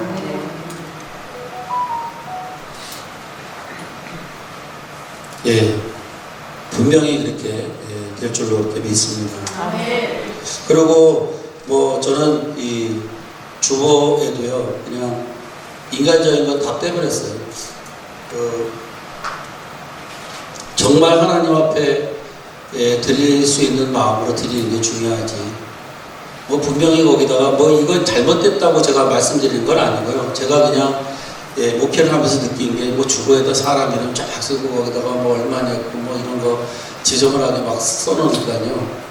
이게 잘 되는 것 같은데 내가 생각을 해보니까 사람들이 분명 여러 가지 이유가 있긴 있겠지만 그런 거를 쓰면은 하고 싶지 않아도 막 더 해야 되고 막 그런 어떤 그 폴스하는 느낌이 있었어요. 그래서 싹 지워버렸어요. 그리고 우리 교회에서는 뭘 해도 이름 올리지 않는다. 그렇게 알고 하나님이 받으시는 걸로 알고 그냥 해라. 왜냐하면 아나니아 삽비라가 그래서 타락했거든요. 그 바나바 요새 그 땅을 하나님께 드리니까 막 극찬하잖아요, 사람들이요. 그러니까 그거 보고서 자기네들도 그런 영광을 받기 위해서 드리려다가 결국 속이고 막 이상한 일 벌어지잖아요. 그래서 그런 거 하지 말자. 그리고 헌금도 아주 간단해요, 우리 교회는요, 그냥. 무슨 주정헌금 뭐 그런 거 없어요. 주정헌금은 제가 이렇게 보니까 뭐 정해서 이제 하나님께 드리는 건데 결국은 어떻게 보면 11조 못 내는 분이 자기네들이 알아서 이제 이렇게 드리는 것 같이 또 생각하시는 분들이 많이 있더라고요. 그래서 제가 그렇게 말을 했어요. 12조를 드리면은 복을 받는 건 확실한 일인데 그렇게 우리가 뭐 삭감을 하고 뭐 이렇게 저렇게 하는 거는 소용이 없는 것 같다. 온전한 11조가 중요한 거다. 그래서 주정원금 이런 거 없다. 그냥 11조 할 수 있으면 해라. 이렇게 한 거거든요. 그런데 뭐, 예. 참, 하나님이 이 재정에 대해서는 염려 없이 항상 채우시고 있음을 전 보고 있습니다. 할렐루야. 아멘. 너무 감사하고요. 그래서 우리가 그냥 이렇게 하면 사람들이 안 내면 어떡할까 걱정하지 마시고요. 그냥 하나님께 맡기고 하면 될 줄로 그렇게 믿습니다. 또 헌금도 그래요. 어떤 분이 저한테 와서 이러시더라고요. 목사님, 그때까지는 이렇게 이제 채를 돌렸거든요.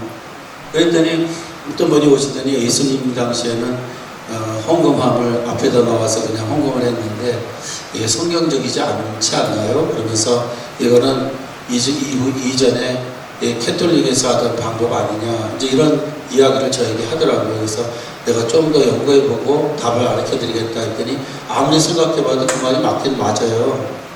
그래서 뭐 교회 전통으로 계속 이제 이 채가 돌아가긴 하지만 그래서 제가 성도님의 말이 맞기 때문에 이제 다음 달부터는 이 헌금함을 놓고 하겠습니다. 근데 이제 조금 이제 걱정이 되는 게 있잖아요. 사람들이 저기다 놓고 자유롭게 헌금을 하면 헌금 바구니가 돌아와서 억지로 하는 사람도 있는데 이제 안 들어가면 저거 잊어버리고 안 넣으면 어떡하나. 당연히 그런 계산이 나오죠. 그렇잖아요. 그런데 뭐 하나님께서 알아서 하시겠지 하고 갖다 놨는데 성경적이니까 헌금이 더 늘더라고요. 아멘. 그날 잊어버리고 못 넣은 분은 월요일 날 와서 넣더라고요. 그리고 헌금하는 법이 있으니까 노상 헌금하라는 줄 알고 오실 때마다 헌금해. 할렐루야. 그렇다고 해서 뭐 헌금하면 또 안 넣어도 돼요 뭐 이런 말을 또 할 필요도 없잖아요. 그러니까 알아서 하고 이번 코로나 때 또 너무 웃겨요. 다 모아가지고 교회를 못 나가면서 거기다 대고 다 쑤셔 넣는 거. 죄송합니다. 쑤셔 넣었다 그랬어요. 아니 구멍이 작으니까. 그래서 이 거기다가 막 집어넣는 거예요. 그래갖고 아니 주중에 막 오는 거예요. 사람들 많이 올 때는 못 오니까 거기다 모아놓고 막 내가서 열면은 계속 있어요. 물질이. 그래서 이건 또 다른 스토리네. 그러니까 사람이 염려할 필요가 없어요. 그냥 본인이 이 성경을 읽다가 누가 또 이야기를 해줘요. 그러면 그게 맞으면 그냥 하면 되는 거예요. 뭘 그거 갖고 싸워요. 그냥 뭐 헌금이 조금 나올까 뭐 걱정이 돼. 그런 구차한 소리 못 알아요. 하나님께 다 맡기면 되는 건데. 그래서 가르치는 거하고 성경을 1.1에게도 틀림이 없는 말씀이라고 믿는다면 성경대로 하자 하는 데는 무조건 우리가 따라가는 게 좋다. 저는 그렇게 생각합니다.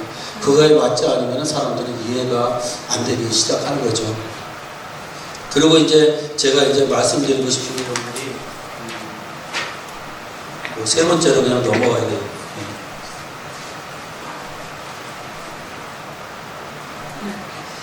예. 분명히 뭐가 있었는데 나중에 나오려는 겁니다.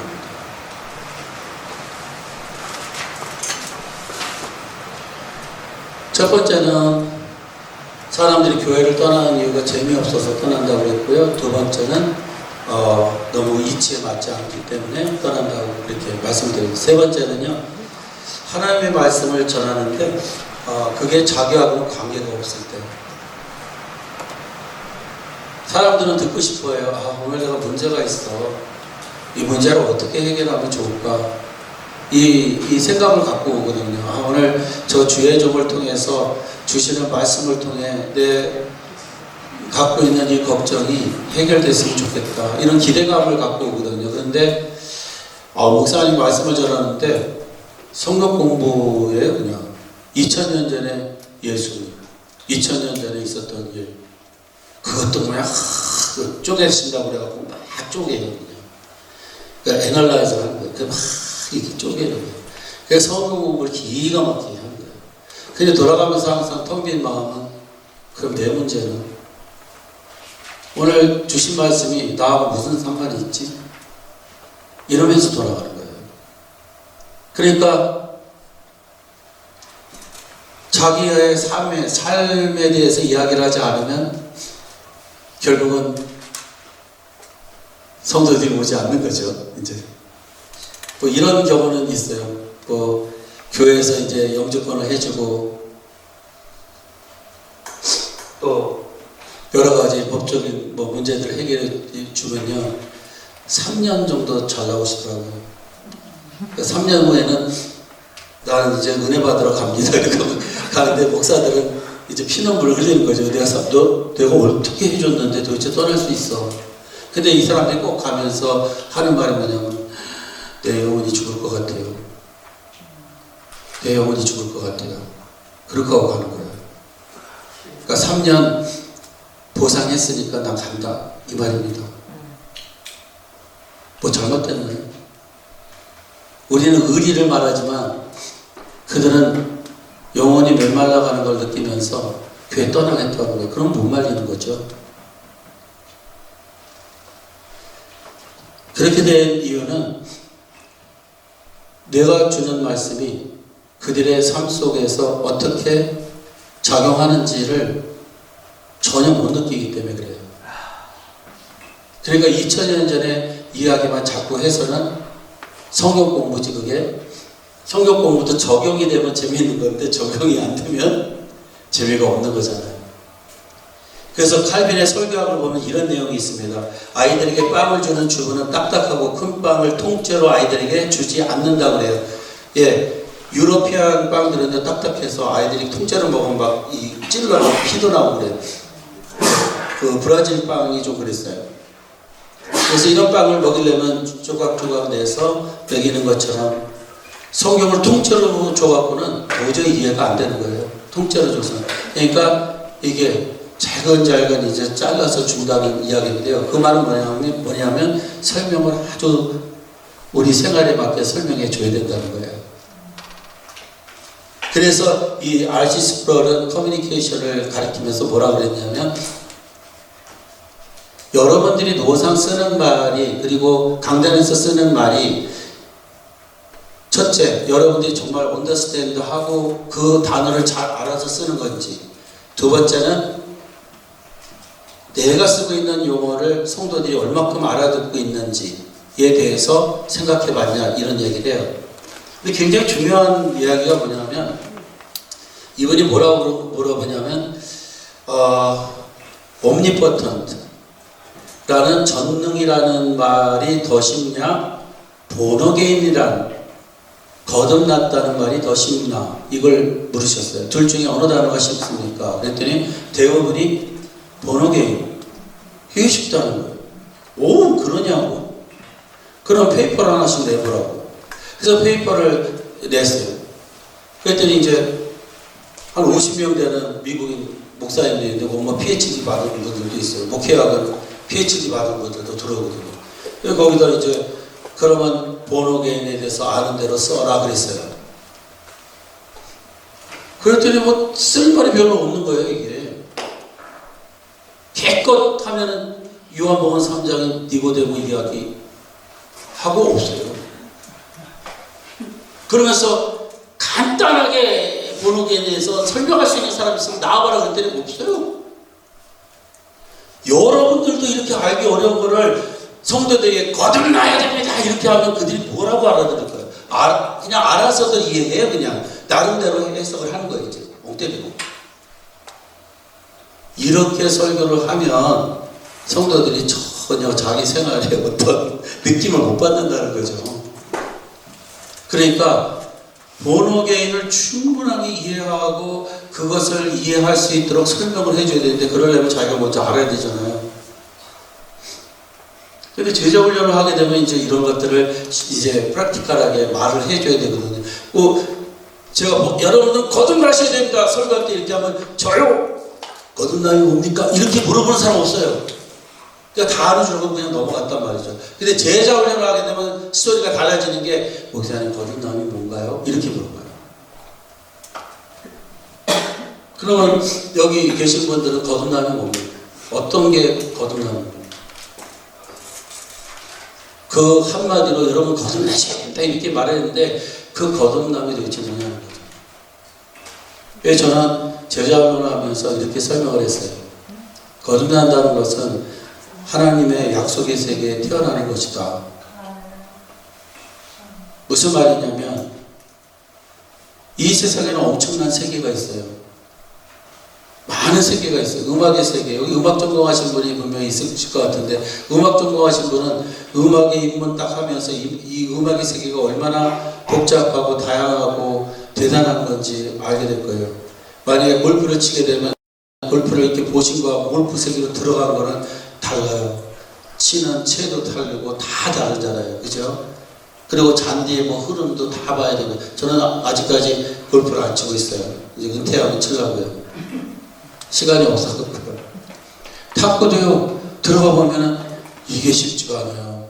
이 두께도 다르고 스핀의 속도도 다르고 스피드 속도가 다르고 다 다른 거예요 이게. 그러니까 패들 팰리스라는 책을 읽으면요. 캐나다에 엄청난 다양한 것들이 다 나와요. 그러니까는 그 세계에 들어가기 전까지 우리 모르는 거예요. 근데 하나님의 세계는 어떠냐면요. 이 세상의 모든 세계는 내가 그냥 들어가면 되는데 하나님의 약속의 세계는요. 우리 마음대로 못 들어가요. 성령이 믿음을 주셔야 돼요. 아멘. 성령이 믿음을 주시면요. 그 믿음을 어떤 신학자는 망원경이라고 했어요. 그 믿음을 통해서만 볼 수 있는 나라가 하나님의 약속의 나라예요. 아멘.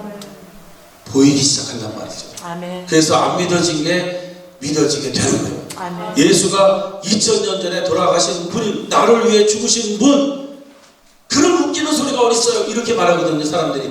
그런 웃기는 소리가 어디 있어요? 1년 전에 돌아가신 것도 아니고 2000년 전에 돌아가신 분이 어떻게 나를 위해서 죽으셨단 말입니까? 이렇게 돼요 안 돼요? 반드시 되죠. 그런데 성령이 역사하셔서 믿음을 갖게 되면요 그게 믿어지게 되는 거예요. 그러면서 수많은 이 약속의 세계를 보게 되는 거예요. 한 번에는 다 못 보죠. 거듭났다는 것은요 하나님의 약속의 세계에 태어난 겁니다. 아멘. 믿음을 갖게 된 거예요. 그래서 하나님의 약속의 세계를 보면서 이제 살아가게 된 거죠. 그러니까 이렇게 설명하기가 복잡한데 어떻게 그렇게 거듭나야 됩니다. 이렇게 얘기해서는 힘들다는 거예요. 그러니까 거듭난다는 이야기를 하려면은 넘어가서는 안 돼요. 반드시 설명을 해 주셔야 되는 거예요. 근데 모든 단어가 그렇더라고요. 은혜가 도대체 뭡니까? 자격이 없는데도 은혜 베풀어 주시는 혜택이잖아요. 자격이 없는데도 베풀어 주시는 혜택. 그래서 은혜 받았습니다. 이게 뭐냐면 난 자격이 없는데 하나님이 나에게 큰 축복을 주셨습니다. 이 내용이잖아요. 맞습니까? 그리고 은총이라는 것도요. 높은 사람에게서 받은 특별한 사랑이라고 이렇게 표현되어 있고요. 신약에서는 그리스도가 인간의 죄를 구속하는 사랑 이렇게 되어 있어요. 그러니까 국어사전만 봐도 벌써 알 수 있는 거예요. 누가 썼느냐에 따라 다르지만 제가 쓰는 거는요. 동아 마스터 국어사전인데 이분은 기독교인인 것 같아요. 그래서 기독교적으로 이제 이 단어를 해석해 놓은 것 같아요. 그래서 RCC 프로는요 이렇게 말해요. 정말 좋은 설교를 하고 싶으면은 자기가 매번 쓰고 있는 단어 그리고 자기가 읽는 책에서 한 200자만 항상 뽑아내갖고 잘 알고 있다는 단어를 200자만 뽑아서 사전을 계속 찾아보면요 자기가 뭐가 틀리게 알고 있다는 걸 분명히 알 수 있대요. 그리고 엄청난 이제 그 발전이 있다는 내용이죠. 그래서 우리는 그렇게 이제 이해가 돼야 이제 사람들이 삶에도 적용이 되고 그럴 텐데 그렇지 않다는 거예요. 이 개역 한글 성경으로 보면 사도행전 17장을 보면 베레아 사람들은 데살로니가 사람보다 신사적이라는 말이 나와요. 그럼 그 신사적이라는 말이 도대체 어떤 말입니까? 여러분들은 신사적이 돼야 됩니다. 이렇게 말하면 성도들은요 영국 신사를 딱 생각하거든요. 근데 이 신사라는 말을 또 원어로 보면 고상하다는 말이거든요.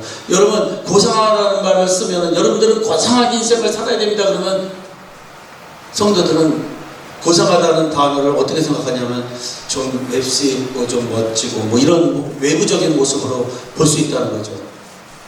그런데 이 단어를 이제 보면요, 동아마스터 국어사전은 이렇게 정의를 내렸어요.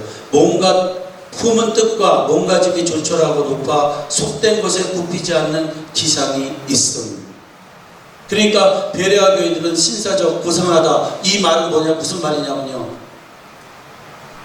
항상 세상적인 그 하찮은 것에 뜻을 두지 않고 높은 하나님의 말씀을 기준으로 해서 살아갔다는 거예요. 이게 고상한 거예요. 이게 신사적인 거예요. 그래서 제가 우리 교회에 항상 강조하는 게, 여러분, 우리는 신사적인 교회가 되어야 됩니다. 내 감정, 내 지식, 이게 중요한 게 아니라 항상 성경의 기준으로 해서 생각하고 판단하고 결정하는 그 교회가 바로 신사적인 교회다. 그러니까 소리 지를 필요가 없다, 이 말입니다. 회의할 때마다 회장 뭐 이러면서 어디 가서 거기서 스트레스를 푸는데, 못 보셨어요? 왜 근데 목사님들 모이면 요새 더 그런지 몰라. 근데 이상하게 또 신학생 시절 때는요, 목회 초기에는 그런 게 다 이상하게 보이는데 10년만 지나면 자기도 그러고 있어. 그게 이상해. 아니, 소리를 지를 이유가 뭐가 있어요? 아니, 성경대로 하면 되는 건데. 맞습니까? 아멘. 그런데 기적같죠. 제가 계속 그거 강조했더니 저희 교회는 32년 되면서 지금까지 뭐 재직회에서 당회에서 한 번 소리 한 번 지른 적 없어요. 그냥 성경적으로 하자는 거예요, 그냥. 소리를 왜 질러요? 이게 약하니까 소리 지르는 거예요. 힘으로 어떻게 해보려고. 그래서 누가 소리 지르고 막 그러면 무서워하지 마시고요. 저분이 약해서 소리를 지르는구나. 왜냐하면 무서우면 소리 지르잖아요, 우리가. 여기는 제가 신학교에 있는 우리 전도사님, 목사님들이니까 그냥 허스름 없이 말하는 겁니다. 제발 소리 지르지 마세요. 그냥 성경대로 하면 됩니다. 그리고 성경이 다 통해야 되잖아요. 그러니까 뭐 교회가 싸우는 이유가 뭐가 있어요. 그러다 보니까 교회가 32년 되면서 한 번도 분열된 적이 없어요. 아멘. 그것도 기적이라고 생각합니다. 우리 교회에 몇 가지 기적이 있는데 그 중에 하나가 분열이 안 됐다는 거예요. 그 이유는 뭐 성경적으로 하고, 뭐 요만한 애가 와갖고 저한테 목사님 아무리 생각해도 성경적으로 안 맞는 것 같습니다. 그러면 보면 맞으면 그냥 따라가거든요. 그런 건 뭐 거의 없는 일이지만 한 번 정도는 있었던 것 같아요. 그래서 제가 뭐 맞다면은 반드시 그렇게 해야 된다고 생각합니다. 그래서 이게 자기하고 어떤 관계가 이게 있어야 된다는 말씀을 드렸고요. 그리고 이 설명을 이제 성경적으로 잘 해야 되는데, 제가 좀 이슈가 되는 이야기를 던지는지는 모르겠는데, 이야기는 제가 우리 조직신학을 전공한, 우리 학교에서 전공한 분들하고 이야기도 하고 많이 했거든요. 그런데 이제 이치에 안 맞는 게 뭐냐면, 이치에 안 맞고 나에게 적용이 안 되는 이야기가 뭐냐면, 그런 말을 가끔 하는 수가 있어요. 이런 이야기예요. 귀신 들린 이야기 있잖아요. 분명히 성경에는 귀신 들린 자가 나오거든요. 그쵸? 그런데 대부분이 많은 분들이 정신에 이상이 온 것도 다 귀신 들린 걸로 취급을 하거든요. 그렇게 기도를 이제 하잖아요. 저도 이전에 성교단, 청소년 성교단을 운영했었어요. 근데 필라델피아에서요. 하다가 어느 날 갑자기 어떤 애가, 여자애가 딱 오더니, 제가 이렇게 설교를 하고 있는데 중간에 턱 일어나갖고요, 출애굽기를 읽는 거예요. 그래서 하지 말라니까 하나님이 읽으라고 했습니다 하고 막 읽는 거예요. 그래서 야, 내가 믿는 하나님은 그런 짓 안 하셔. 그러니까 하지 마 그랬더니 그래도 막 읽는 거예요. 그래서 이제 이 아이가 귀신 들렸구나 그래갖고, 그럼 뭐 공부하는 학생들이니까 아직 그 정도까지 못 돌아다 있으니까 귀신 들렸는 줄 알고 6명 전도사 하고 열심히 이제 머리를 붙잡고 막 기도한 거예요. 귀신 쫓아내라고. 근데 안 나가더라고요. 그래서 우리가 너무 능력이 없어서 이게 안 됐나 보다 이제 이렇게 생각을 했는데, 이 아이가요 한 20일 정도 성교단에 안 오더라고요. 그래서 되게 아픈가 보다 했는데 집으로 돌려보냈거든요. 근데 한 20 며칠 만에 돌아왔어요. 멀쩡하게 돌아왔어요. 그래갖고 너 어떻게 된 거니? 어떻게 났니? 그랬더니 병원에 갔어요. 그래서 병원에서 어떻게 했는데 약을 주더라고요. 먹었더니 났어요. 이게 무슨 말이냐면, 그래서 왜 그런 일이 생겼니? 그랬더니 휴거라는 영화를 보다가 너무 충격을 먹었대요, 얘가요. 그래갖고 그 충격 때문에 갑자기 이제 돌은 거예요. 근데 이제 충격을 받아서 이제 정신병이 생긴 거죠. 근데 그거를 약을 먹고 났단 말이죠. 그런데 이거에 대해서 좀 더 그래서 귀신이 아니었네. 이걸 어떻게 구분하지? 그때부터 좀 의문이 생겼어요. 신학교에서 그런 거 안 가르치잖아요. 그런데 제가 목회를 하면서 어떤 일이 일어났냐면, 미용을 해주시는 분이 우리 교회 집사님인데, 하루는 머리를 깎아주면서 무슨 말을 하냐면은, 목사님, 하나 제가 질문할 게 있어요. 그래서 뭔데요? 그랬더니 우리 할머니 이야기인데요. 할머니가 며칠 전에 목을 메어 자살했어요. 같이 사시고 있었거든요. 우리 할머니는요, 50년 동안 권사님으로 매일같이 새벽을 깨우고 그렇게 사셨어요. 그런데요, 제가 이야기를 들으니까 자살한 사람은 지옥에 간대요. 목사님, 우리 할머니는 지옥에 간 걸까요? 이렇게 물어봤어요. 굉장한 딜레마였어요. 우리가 다 듣기로는 자살하면 지옥 간다 이렇게 배웠거든요. 그래갖고 말을 못하고요. 글쎄요. 제가 좀 더 깊이 생각을 하고 답을 드리면 안 될까요? 이렇게 하고 상담을 하는 분에게 제가 질의를 했어요. 사람이 정신병이 걸리면 어떤 현상이 일어나냐 그랬더니, 그 상담가가 하는 말이 뭐라고 하냐면, 처음에는 안 들리는 게 들린 거예요. 환청이 들린 거예요. 그러다가 안 보이는 게 보인다. 그러니까 처음에는 남이 못 듣는 소리를 듣다가, 그 다음에는 남이 못 보는 거를 보기 시작합니다. 그 다음에는 세 번째 단계가 뭐냐면요, 이제 그 소리하고 이야기를 시작하는 거예요. 네 번째 단계는요, 자살이에요. 목사님, 이거는 질병입니다. 그러면 이거를 어떻게 해결할 수 있나 이렇게 물었어요. 그랬더니 그분이 웃으면서 약만 먹으면 돼요. 약만 먹으면 돼요.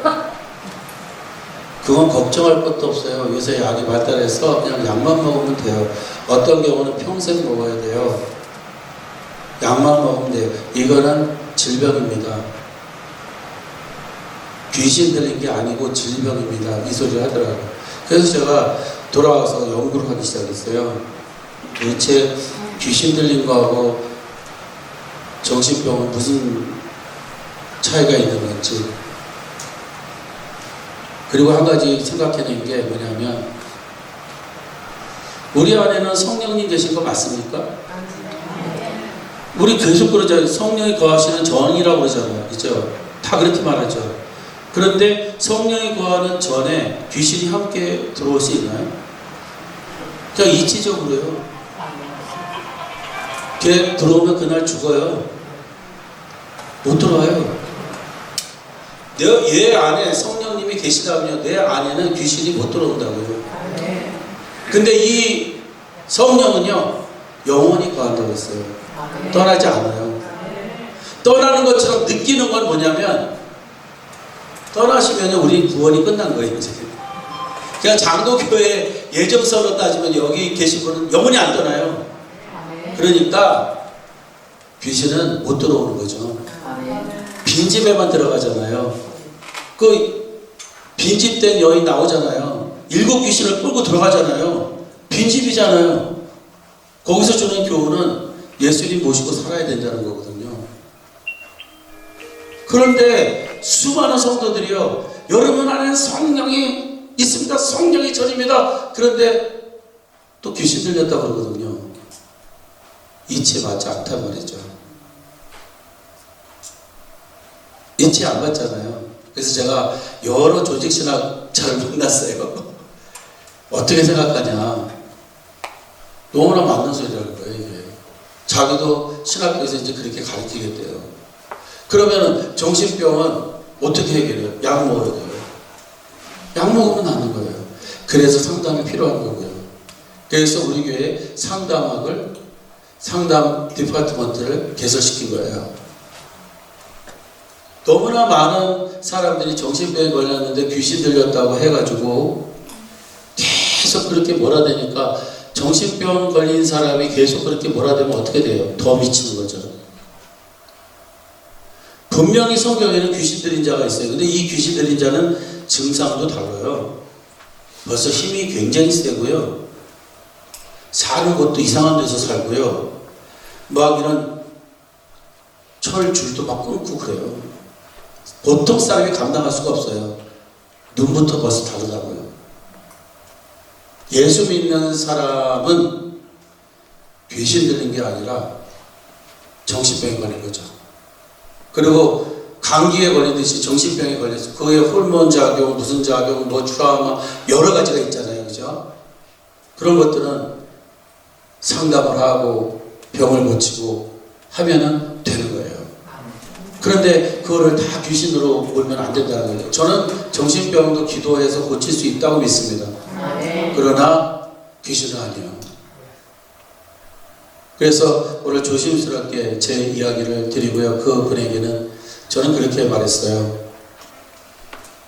자살한 사람은 구원을 받지 못한다고 이야기했지만 칼빈의 예정론에 따르면 한번 예수님을 구주로 영접한 사람은 반드시 구원을 받는다 라고 믿는다.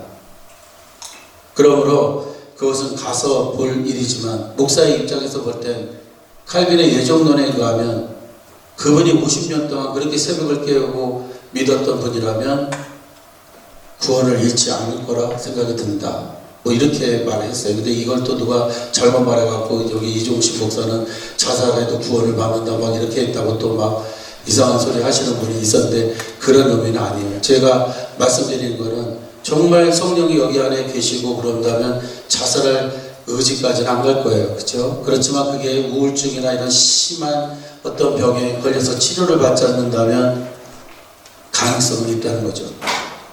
그리고 이제 뭐 양로원 같은데 그런 질문을 제자훈련하면 자세하게 물어요. 목사님 한 분이요 너무 예수님을 잘 믿다가 아니 그 양로원에 갔는데 예수님이 누구냐고 그래요. 이분은 구원을 받는 건가요? 그것도 똑같은 말로 한번 구원을 받은 사람은 보통 부모도 자기를 잊어버리고 그래도 자기의 자녀를 버리지 않는데 하나님 버리시겠냐 뭐 이런 식으로 저는 설명을 하고 있습니다. 근데 그런 것들은 정말 굉장히 많은 디베이트가 일어나는 일들이고 뭐 함부로 다룰 수가 없는 이야기인데요. 그래서 이렇게 쉽게 이야기해서는 안 되는 이야기들은 아주 잘 이렇게 기억을 하시고 말씀을 전하셔야 된다 이런 생각을 갖습니다. 우리가 한 번 던진 말씀을 가지고 아니 한 번 구원받으면 영원히 구원받는다는데 구원을 잃을 수도 있느냐 뭐 이제 이런 이야기가 나올 수 있거든요. 그러니까 제가 항상 보면요 어떤 날에는 행해야지 구원을 받는 것 같고 어떤 날에는 믿음으로 구원받는 것 같고 이런 식으로 헷갈리게 하면 안 된다는 겁니다. 그게 나에게 적용이 잘 안 된다는 거예요. 결국은. 그렇기 때문에 일관성 있는 설교를 우리가 해야 된다 하는 그런 말씀입니다. 그래서 아주 굉장히 중요한 말씀을 이제 드렸고요. 혹시 뭐 질문 있으면 해주시기 바랍니다. 지금 이제 4시 15분인데 무슨 질문 있으시면. 예. 양심이 역사한다는 그 배웠습니다. 양심이요? 양심. 양심. 뭐 성령님과 또 귀신을 뭐 악령 이래. 아, 그러니까 두 신이 역사하시죠. 예, 어떤 분을 나와서 그런 말씀 많이 듣는데. 당연하죠. 우리도 똑같잖아요. 뭐 성령님은 안에서 말씀하시고 또 사탄도 계속 우리에게 꼬임을 주잖아요. 그렇죠? 그렇지만 안에 있는 것 같지만 안에 있을 수는 없다는 거죠. 제가 볼 때는 안에는 성령님 계시는데 어떻게 들어와요? 그래서 제가 부흥회 가는 거 너무 무서워했어요. 목사님들 설교 들을 때 여러분 부흥회 잘못 가면 귀신 들어갑니다. 조심하세요. 막 이래갖고 저기서 귀신이 빠져나와서 여러분에게 들어갈 수 있어요. 이래갖고요. 제가 무서워가지고 무서워. 너무 어떻게 가나. 근데 부흥회 가면 나 귀신 들릴 것 같아.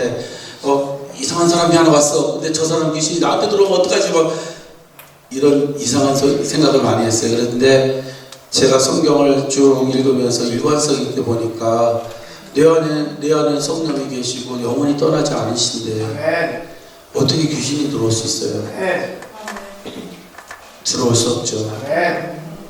근데 이렇게 또 묻더라고요. 누가요? 목사님 그러면요 귀신 쫓아다니는 사람이 너는 누구냐? 그러면은 또 대답을 한대요. 이게 예수님 흉내 내는 거잖아요. 그러니까 대답을 한대요. 이게. 예? 그런데 뭐 이제 이 이야기는 약간 다른 소리지만 뭐 나는 5년 전에 여기서 죽은 누구의 혼이다 뭐 이렇게 얘기하잖아요. 그냥 전설 따라 삼천리에서 나오는 거 그런 거. 예? 그러니까 사람이 그 누굽니까? 그 이단설 나오는 누구죠? 저 죽은 안 믿은 사람이 죽으면 혼이 귀신되는데 김기동 그런 사람들이 얘기하는 거잖아요. 근데 그 증거가 뭐냐? 귀신 쫓아낼 때 그렇게 말한다는 거예요. 그래서 제가 그랬죠. 아유 무슨 성경에 무슨 사람이 죽어서 죽은 혼이 무슨 귀신이 돼요? 말도 안 되는 소리죠. 이미 그런 건 존재하고 있는데 천사가 타락해서 된 거잖아요. 그렇잖아요? 타락한 천사잖아요. 그런데 그게 사람이 죽어서 그렇게 된 말도 안 되는 자기 주장이잖아요. 근데 왜 그렇게 말하냐는 거예요. 귀신은 워낙 거짓말 잘하거든요. 거짓말장이가 귀신인데 거짓말하는 귀신의 말을 듣는 게 이상한 거죠. 그걸 왜 믿어요?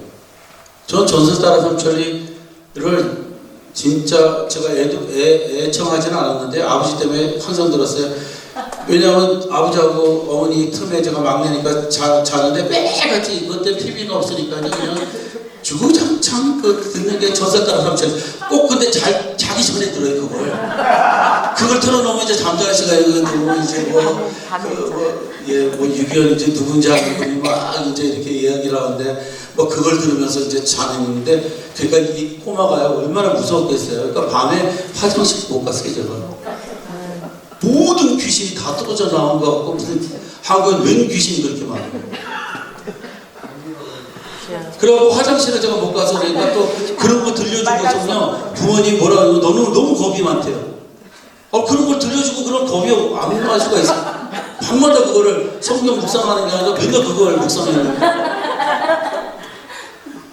그래가지고요 제가 이게 예수님을 믿었는데도 귀신이 무서운 거예요.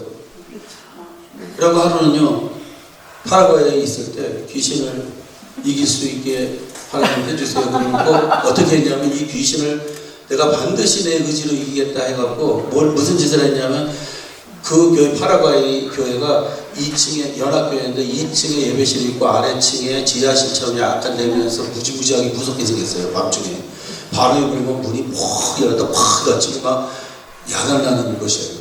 그래서 제가 한 달 교회 머물게 해달라 해서 목사님 마침 사택에 안 계셔갖고 빈 상태에서 제가 교회를 지키기로 했어요. 그래서 교회를 지키면서 한 달 동안 뭐 했냐면 내가 이 무서운 귀신에 대한 무서움을 떨쳐버리겠다 결심을 하고 제일 무서운 것을 찾으니까 거기에요.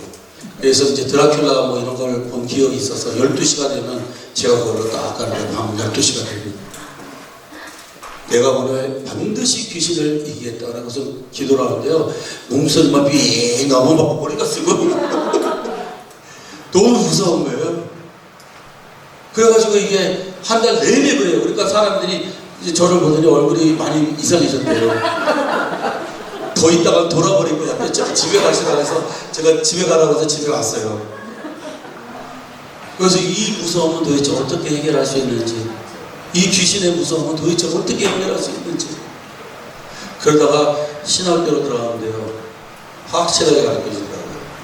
영물이 뭔지, 마귀가 어떤 일을 하는지. 예, 전설타라 삼천리에서 나오는 그런 귀신들이 아니고 우리를 유혹하고 환란을 가져가고 주고, 눈에 보이는 그런 몽당 귀신, 뭐 달걀 귀신부터 시작해서 그런 귀신이 아니라는 거예요. 물에 빠져서 갑자기 나타나는 처녀 귀신, 이런 거 아니라는 거예요. 그러면서 제가 자유함을 얻기 시작했어요. 그래서 더 이상 이제 귀신은 안 무서워요. 왜냐? 그보다 더 강한 예수님이 내 안에 계신데요. 그렇잖아요? 그래서 이런 극기 훈련이 안 통할 때가 있더라고요. 제가 그걸 이겨보려고 한 달 동안 했는데 결국은 성경을 알므로 자유함을 얻었어요. 그러니까 우리는 성경 중심으로 알아야 되고요.